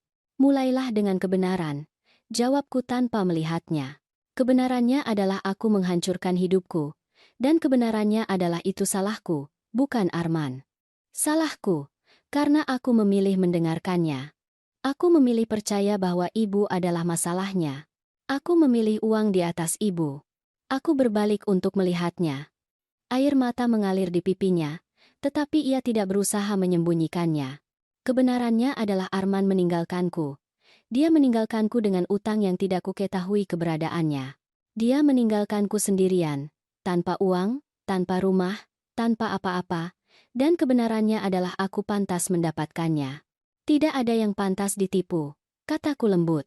Tapi aku menipu lebih dulu. Aku menipu ibu. Aku pura-pura mencintai ibu padahal sebenarnya aku hanya menunggu, menunggu ibu meninggal. Aku menyelesaikan untuknya. Ia mengangguk, terisak. Tuhan memaafkanku, Bu. Bapak pendeta bilang Tuhan memaafkan segalanya, tetapi aku tidak bisa memaafkan diriku sendiri. Setiap hari aku bangun dan mengingat apa yang kulakukan, apa yang kupikirkan, apa yang kukatakan, dan aku membenci diriku sendiri. Aku menatap putriku yang menangis di sampingku di gereja tempat ia dibaptis, tempat ia membuat komuni pertamanya, tempat ia merayakan pengajiannya. Aku melihat semua momen itu tumpang tindih dengan wanita yang hancur di sampingku ini. Ayu, kataku akhirnya. Mengapa kamu di sini? Karena aku perlu ibu tahu bahwa aku minta maaf. Aku perlu ibu tahu bahwa aku telah berubah. Aku perlu. Suaranya tercekat. Aku perlu ibu melihatku. Aku melihatmu. Jawabku. Aku melihatmu selama ini. Ia menatapku terkejut. Aku melihatmu di supermarket menghitung rupiah untuk membeli tuna. Aku melihatmu masuk ke gereja ini hari ini dengan tasbih nenekmu. Aku melihatmu, Ayu. Dan aku melihat bahwa kamu menderita. Dan ibu senang? Tanyanya dengan suara tercekat. Ibu senang melihatku seperti ini? Tidak. Jawabku dengan tegas. Aku tidak akan pernah senang melihatmu menderita. Kamu putriku. Tetapi aku juga tidak akan menyelamatkanmu. Aku tidak ingin ibu menyelamatkanku. Katanya cepat. Aku hanya ingin ibu tahu bahwa setiap hari aku berdoa dengan tasbih ini. Dan setiap hari aku meminta Bunda Maria untuk membantuku menjadi wanita yang ibu besarkan, bukan wanita yang aku menjadi. Aku mengulurkan tangan dan menyentuh tasbih yang ia pegang. Mutiara yang sama yang dipegang ibuku, yang dipegang nenekku, sekarang putriku pegang dengan tangan gemetar. Tasbih ini, kataku lembut, telah melihat 4 generasi wanita menghadapi pertempuran mereka sendiri. Beberapa memenangkannya, yang lain kehilangannya, tetapi semua terus maju. Apa ibu pikir aku bisa terus maju? Aku pikir kamu sudah melakukannya. Finiste alla iglesia. Kamu berdoa, kamu bekerja, kamu menghadapi utangmu. In the school, the Toza Raguara Legende la Mandonara.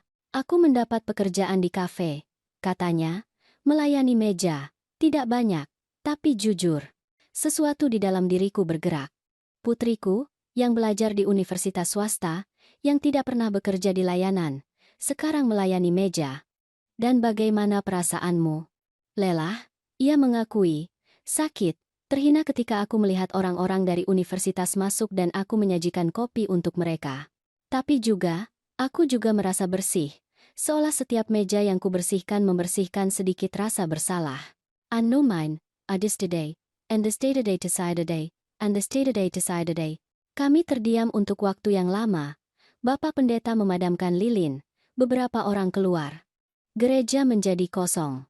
Bu, kata Ayu akhirnya. Aku tidak meminta ibu untuk memaafkanku sekarang. Aku tidak meminta kita kembali seperti dulu. Aku hanya meminta ibu, suatu hari nanti, ketika ibu sudah sembuh sepenuhnya, memberiku kesempatan untuk membuktikan bahwa aku telah berubah. Dan jika hari itu tidak pernah datang, ia menutup mata dan lebih banyak air mata jatuh, maka aku akan hidup dengan itu, karena itu adil. Aku bangkit perlahan. Ayu juga bangkit. Teruslah berdoa dengan tasbih itu, ku ucapkan padanya, dan teruslah bekerja dengan jujur. Bukan untukku, untukmu. Karena wanita yang kamu inginkan tidak membutuhkan persetujuanku. Ia membutuhkan komitmenmu. Ya, Bu? Aku berbalik untuk pergi. Bu. Ia memanggilku. Satu hal lagi. Aku berhenti. Beberapa minggu lalu aku pergi ke rumah sakit untuk mendonorkan darah. Mereka sangat membutuhkan tipe O negatif untuk seorang gadis. Dan saat aku di sana, aku melihat Arman. Jantungku berdebar kencang. Apa yang dia lakukan di sana? Dia sendirian, di ruang tunggu, menangis. Aku bersembunyi, tetapi aku mengamatinya. Dia menunggu hasil beberapa tes. Dia terlihat sakit, Bu. Dan sangat sendirian. Aku merasakan sengatan sesuatu. Itu bukan kepuasan. Itu kasihan. Perawat di dekat situ mengatakan dia sudah datang selama berminggu-minggu, bahwa dia sangat sakit dan keluarganya telah meninggalkannya. Bahwa wanita yang dia tinggalkan dengannya meninggalkannya ketika dia tahu tentang penyakitnya. Dan apa yang kamu rasakan saat melihatnya? Tanyaku. Ayu berpikir sejenak. Aku merasa kasihan, dan aku juga merasa hidup ini lebih adil dari yang kita kira. Arman mengajariku untuk melihat orang sebagai objek, untuk mengukur cinta dalam uang. Dan sekarang dia belajar bagaimana rasanya menjadi objek yang dibuang. Aku mengangguk perlahan. Hidup adalah guru terbaik, dan pelajarannya keras tetapi perlu.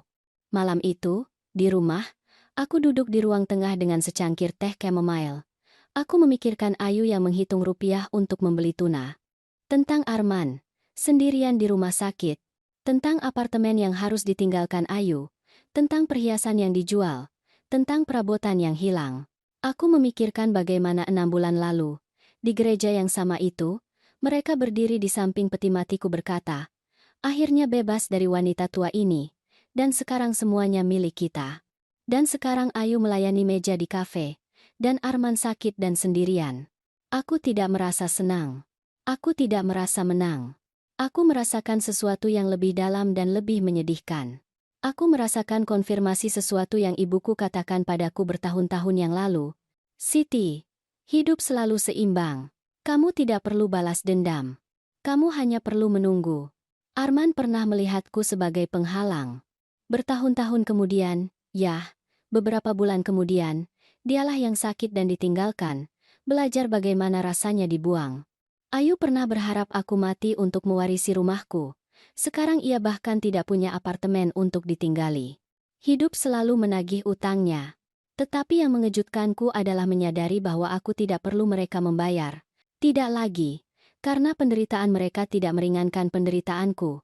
Kehilangan mereka tidak memulihkan apa yang telah hilang dariku. Satu-satunya hal yang memberiku kedamaian adalah mengetahui bahwa aku telah bertindak dengan martabat, bahwa aku tidak merendahkan diri pada balas dendam, bahwa aku telah menjaga integritasku bahkan ketika akan lebih mudah untuk sekadar menyerah. Telepon berdering. Sudah malam, hampir pukul 11. Halo, Bu. Ini aku. Suara Ayu terdengar aneh. Takut. Ada apa? Aku di rumah sakit. Tidak ada yang serius. Aku hanya pingsan di tempat kerja, karena kelelahan. Tapi aku tidak punya siapa-siapa yang menjemputku. Dokter bilang aku butuh seseorang untuk membawaku pulang dan merawatku selama 24 jam. Hatiku berjuang di antara dua naluri seorang ibu yang ingin lari membantu dan naluri seorang wanita yang tahu ia harus menjaga batas. Kamu telepon temanmu, semua sibuk, atau mereka tidak lagi bicara denganku setelah mereka sadar apa yang kulakukan pada ibu. Jadi ia juga kehilangan teman-temannya. Harga dari penilaian sosial adalah hal lain yang ia bayar. Rumah sakit mana? Rumah sakit umum. Tapi Bu, jika ibu tidak bisa datang, aku akan sampai dalam setengah jam, kataku. Karena meskipun Ayu perlu belajar, meskipun ia perlu menghadapi konsekuensi, aku bukan Arman. Aku bukan teman-teman yang meninggalkannya. Aku adalah ibunya. Dan ibu tidak meninggalkan. Ibu menetapkan batas, ya, tetapi tidak meninggalkan. Ketika aku sampai di rumah sakit, Ayu duduk di kursi roda di ruang tunggu, dengan gaun rumah sakit dan wajah yang sangat lelah. Ketika ia melihatku, ia mulai menangis. Tenang, kataku padanya. Aku di sini. Aku membawanya ke rumah Dewi, yang setuju membiarkannya tinggal malam itu agar aku bisa merawatnya. Apakah aku belum siap membawanya ke rumahku? Belum. Aku membuatkannya sup ayam. Aku memberinya obat. Aku menyelimutinya di sofa Dewi. Bu, bisiknya sebelum tertidur. Terima kasih. Aku tidak pantas ibu datang. Ini bukan tentang pantas, jawabku. Ini tentang apa yang benar. Me quedé despierta toda la noche, vigilándola a dormir, y pensé en la ironía de todo. Enam bulan lalu ia menggarapkan kematianku. Sekarang aku merawatnya di saat ia paling rentan. Hidup berputar aneh, tetapi selalu seimbang. Mereka pernah menginginkan kematianku. Beberapa bulan kemudian, aku melihat kekosongan yang sama di mata mereka saat mereka menghadapi konsekuensi dari pilihan mereka sendiri. Hidup selalu menagih utangnya. 14 bulan telah berlalu sejak malam di gereja itu ketika aku membuka mata di dalam peti matiku sendiri. 14 bulan yang terasa seperti satu kehidupan penuh. Seolah aku telah meninggal di peti mati itu dan wanita yang keluar adalah orang yang berbeda. Seseorang yang lebih bijaksana. Seseorang yang lebih bebas. Hari ini hari Minggu. Pagi-pagi sekali, seperti setiap hari Minggu sejak 40 tahun lalu.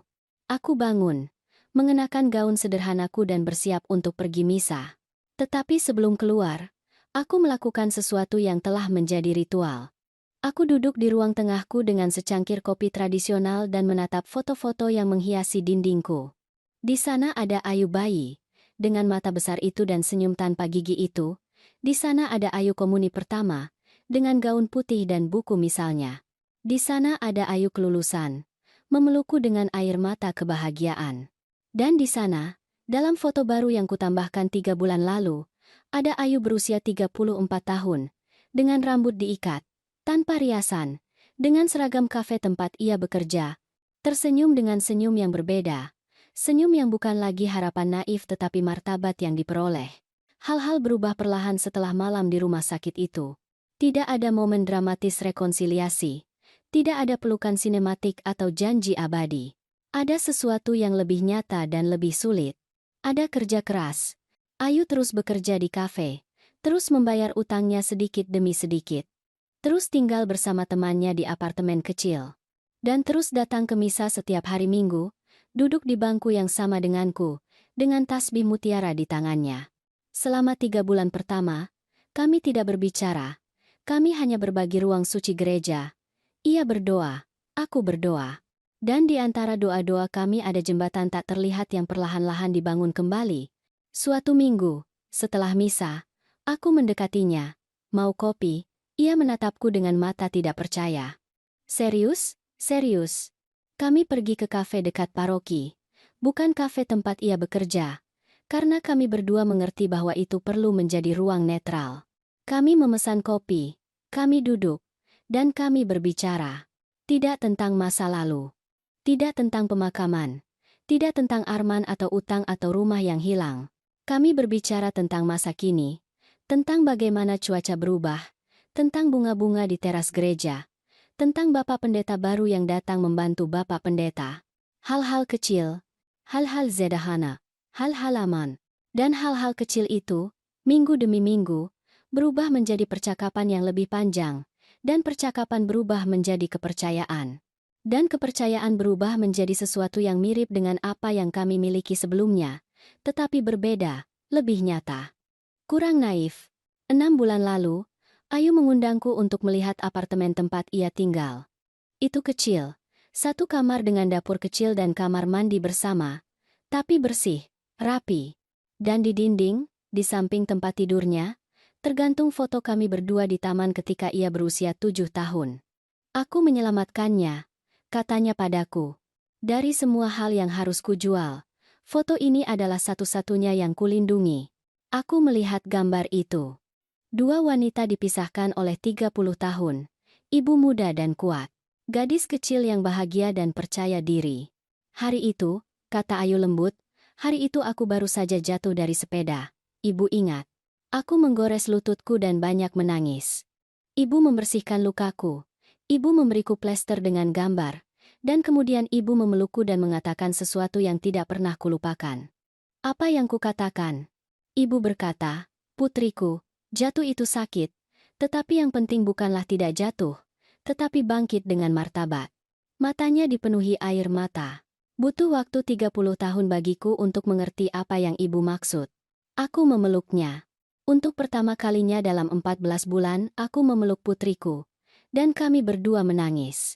Menangis untuk waktu yang hilang. Untuk kata-kata yang tidak terucapkan. Untuk luka yang ditimbulkan sendiri. Untuk semua yang bisa terjadi dan tidak terjadi. Tetapi kami juga menangis lega. Karena meskipun jalannya menyakitkan, kami telah mencapai tempat baru, tempat yang lebih jujur. 3 bulan lalu, Ayu mendapat promosi di kafe.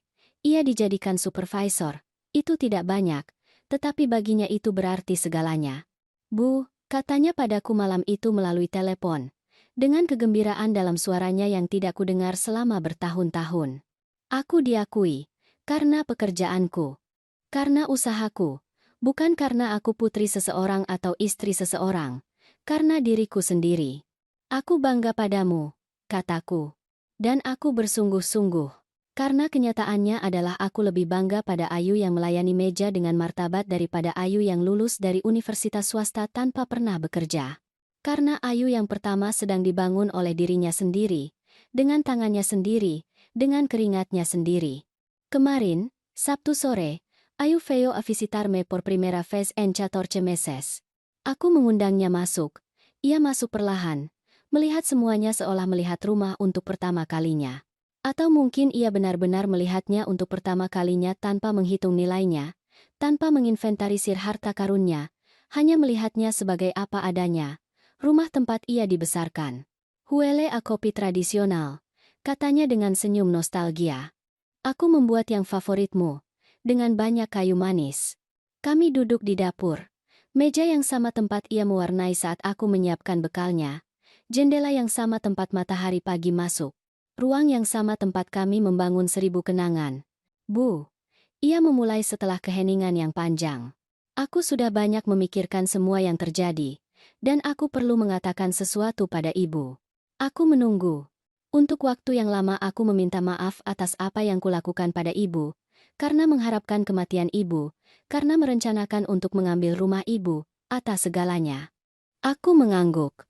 Tapi aku tidak pernah berterima kasih. Aku mengangkat alisku, bingung. Berterima kasih padaku. Por amar tanto que estuviste dispuesta a morir para salvarme. Bu, tidak. Biarkan aku selesai. Ia memegang tanganku di atas meja. Porque eso fue lo que hiciste, Bu. Ibu masuk ke peti mati itu. Ibu dibius. Ibu mengambil risiko. Semua untuk menunjukkan padaku siapa aku telah menjadi. Ibu bisa saja pergi begitu saja. Ibu bisa saja mencoretku dari warisan dan selesai. Tapi ibu tidak melakukannya. Ibu memberiku pelajaran paling keras dan paling penuh kasih yang bisa diberikan siapapun. Air mata mulai mengalir di pipiku. Ibu memaksaku melihat diriku di cermin. Lanjutnya, ibu memaksaku menghadapi apa yang aku telah menjadi. Dan ya, itu menyakitkan. Itu menghancurkan. Aku kehilangan segalanya. Tapi Bu, aku perlu kehilangannya. Karena apa yang kumiliki bukan milikku. Bahkan jiwaku pun bukan milikku. Itu milik Arman. Itu milik uang. Itu milik penampilan. And in this time, news echo denat bersama. Dan sekarang, tanyaku lembut, milik siapa jiwamu sekarang? Ia tersenyum.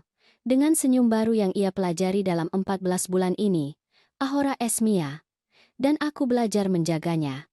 Kami tinggal di dapur sampai matahari mulai terbenam. Kami berbicara tentang banyak hal, tentang pekerjaannya, tentang rencananya untuk akhirnya belajar memasak, tentang sesi terapinya, tentang bagaimana ia belajar sendirian tanpa merasa kesepian. Dan kami juga berbicara tentang Arman. Aku melihatnya 2 minggu lalu, katanya padaku. Di rumah sakit. Aku melakukan pekerjaan sukarela di sana akhir pekan, membantu membagikan makanan kepada pasien tanpa keluarga. Dan dia sakit parah, Bu. Kanker. Sudah lanjut. Dan dia benar-benar sendirian. Keluarganya meninggalkannya. Teman-temannya menghilang. Wanita yang dia tinggalkan dengannya jelas sudah tiada. Dan bagaimana perasaanmu tentang itu? Ayu berpikir sejenak. Sedih. Bukan untuknya secara langsung, tapi untuk apa yang dia wakili. Dia mewakili apa yang bisa terjadi padaku jika ibu tidak memberiku pelajaran ini. Seseorang yang pada akhirnya hidupnya tidak punya siapa-siapa karena menghabiskan seluruh hidupnya menggunakan orang. Kamu bicara dengannya?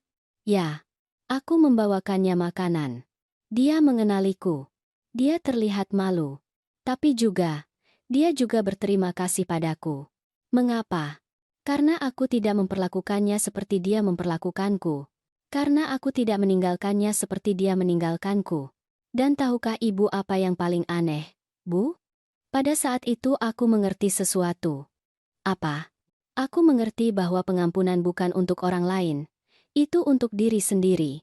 Aku memaafkan Arman bukan karena dia pantas mendapatkannya, tetapi karena aku pantas bebas dari kebencian itu. Aku menatap putriku dengan takjub. Kebijaksanaan ini, kedalaman ini, tidak ada 14 bulan lalu.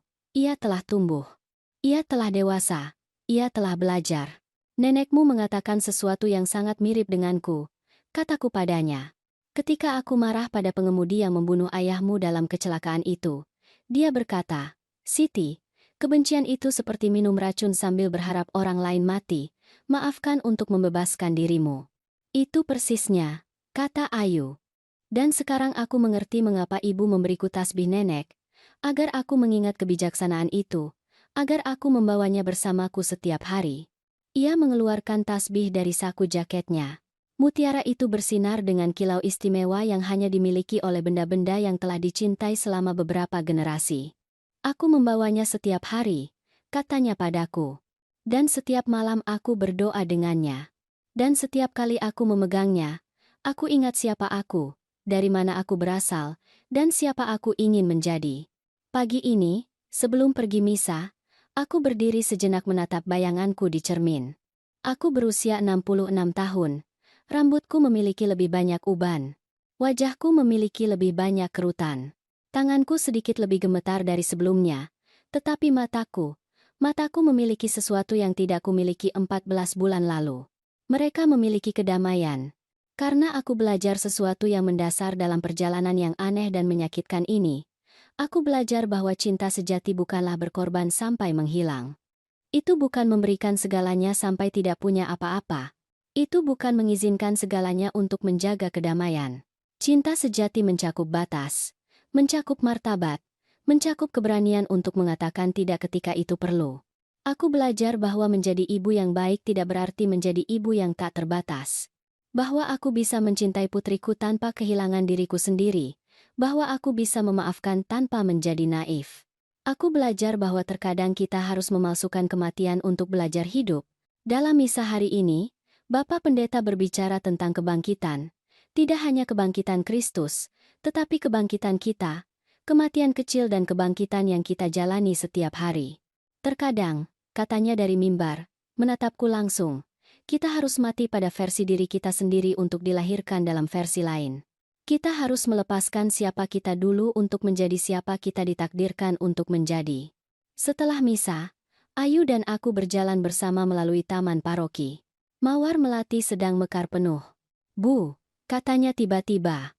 Apakah ibu pernah menyesali apa yang ibu lakukan? Memalsukan kematian ibu. Aku memikirkannya dengan serius sebelum menjawab. Tidak. Kataku akhirnya, karena jika aku tidak melakukannya, aku tidak akan pernah tahu kebenarannya. Aku akan menjalani sisa hari-hariku dengan kebohongan, dan kamu akan menjalani sisa hidupmu tanpa menghadapi siapa kamu telah menjadi. Dudnada denoni mainala, enemada denanda denoni mala, enemada denanda denoni mala. Dan apakah itu sepadan? Apakah rasa sakitnya sepadan? Semua rasa sakit yang mengajarkan kita sepadan. Jawabku, karena rasa sakit yang tidak mengajarkan kita hanya menghancurkan kita, tetapi rasa sakit yang mengubah kita, itu menyelamatkan kita. Sore ini, saat aku menulis kata-kata ini di buku harianku, aku memikirkan semua wanita yang membaca kisahku. Aku memikirkan para ibu yang berkorban sampai menghilang. Aku memikirkan para putri yang menganggap remeh ibu mereka. Aku memikirkan para wanita yang telah dikhianati oleh orang-orang yang paling mereka cintai. Aku memikirkan para wanita yang berpura-pura semuanya baik-baik saja padahal di dalam semuanya hancur. Dan aku ingin mengatakan sesuatu kepada mereka yang kupelajari dalam 14 bulan ini. Kamu punya hak untuk menuntut rasa hormat, bahkan dari anak-anakmu sendiri, bahkan dari keluargamu sendiri. Kamu punya hak untuk menetapkan batas. Dan batas-batas itu tidak menjadikanmu orang jahat, itu menjadikanmu orang yang sehat. Kamu punya hak untuk memaafkan tanpa melupakan, untuk mencintai tanpa menjadi naif, untuk menjadi baik tanpa menjadi bodoh. Dan kamu punya hak suci, untuk menuntut kembali martabatmu ketika seseorang mencoba mengambilnya. Karena pada akhirnya, satu-satunya hal yang benar-benar kita bawa dari kehidupan ini bukanlah uang, atau rumah, atau properti. Itu adalah martabat dengan mana kita menjalaninya. Itu adalah cinta yang kita berikan tanpa syarat, tetapi dengan kebijaksanaan. Itu adalah kekuatan yang kita temukan di saat-saat paling gelap. Ayu dan aku sedang membangun sesuatu yang baru. Itu bukan yang kami miliki sebelumnya. Itu sesuatu yang berbeda, sesuatu yang lebih nyata. Kami bertemu seminggu sekali. Kami minum kopi. Kami berbicara. Terkadang kami tertawa. Terkadang kami menangis. Dan perlahan-lahan, sangat perlahan, kami sembuh. Apakah aku akan mengubah surat wasiatku? Aku belum tahu. Mungkin suatu hari nanti, mungkin tidak pernah, tetapi itu bukan pertanyaan penting. Pertanyaan pentingnya adalah, apakah Ayu berubah karena ia ingin berubah atau karena ia ingin mewarisi? Dan setiap hari, setiap percakapan, setiap isyarat memberiku jawabannya. Ia berubah karena ia ingin menjadi lebih baik. Dan itu sudah cukup.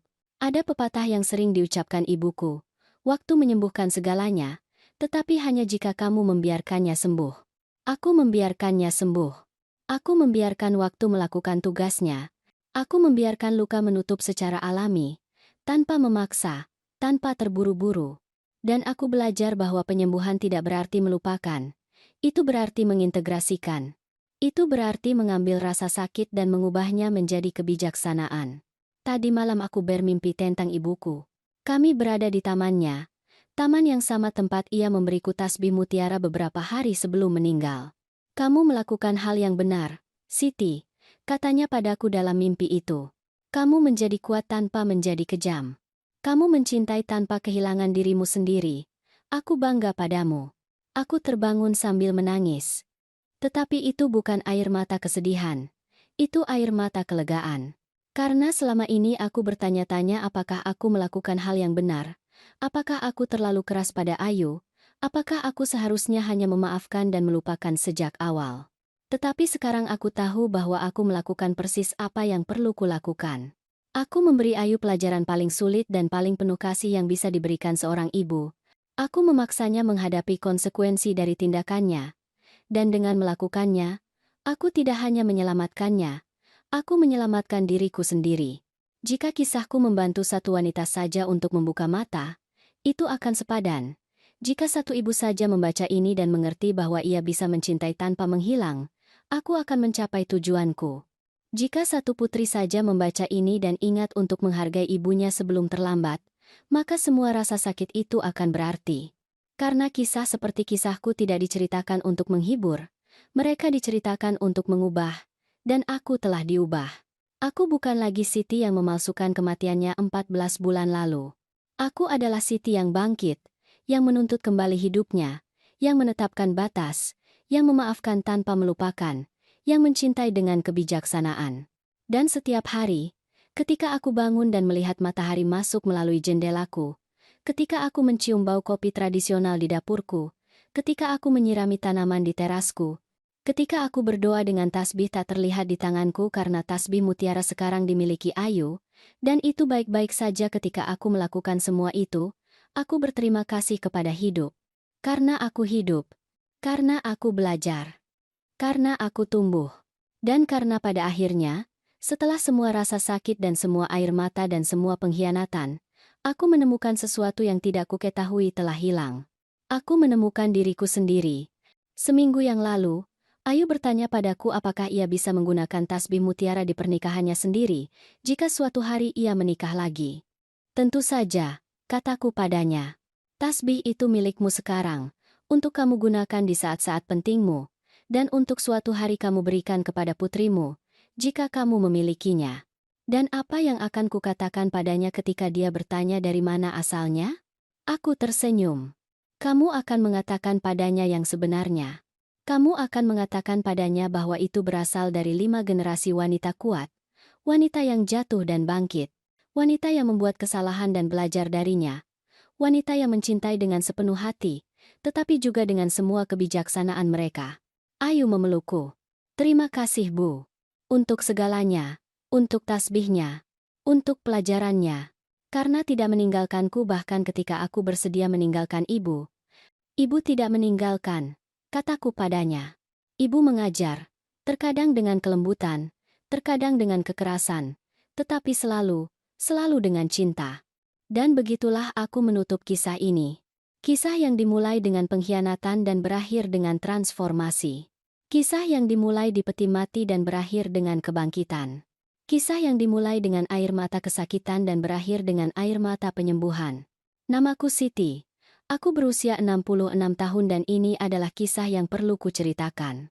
Bukan untuk menghakimi putriku, bukan untuk menghukumnya, tetapi untuk menunjukkan padanya dan untuk menunjukkan kepada kalian semua bahwa selalu ada jalan menuju penebusan.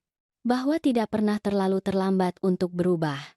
Bahwa cinta sejati mencakup batas dan bahwa terkadang cara terbaik untuk menyelamatkan seseorang adalah membiarkan mereka menyentuh di bawah agar mereka dapat mendorong diri ke atas. Terima kasih telah mendengarkanku sampai akhir. Jika kisah ini menyentuh hatimu, bagikan dengan seseorang yang kamu cintai. Terkadang, kisah seperti ini bisa mengubah seluruh hari.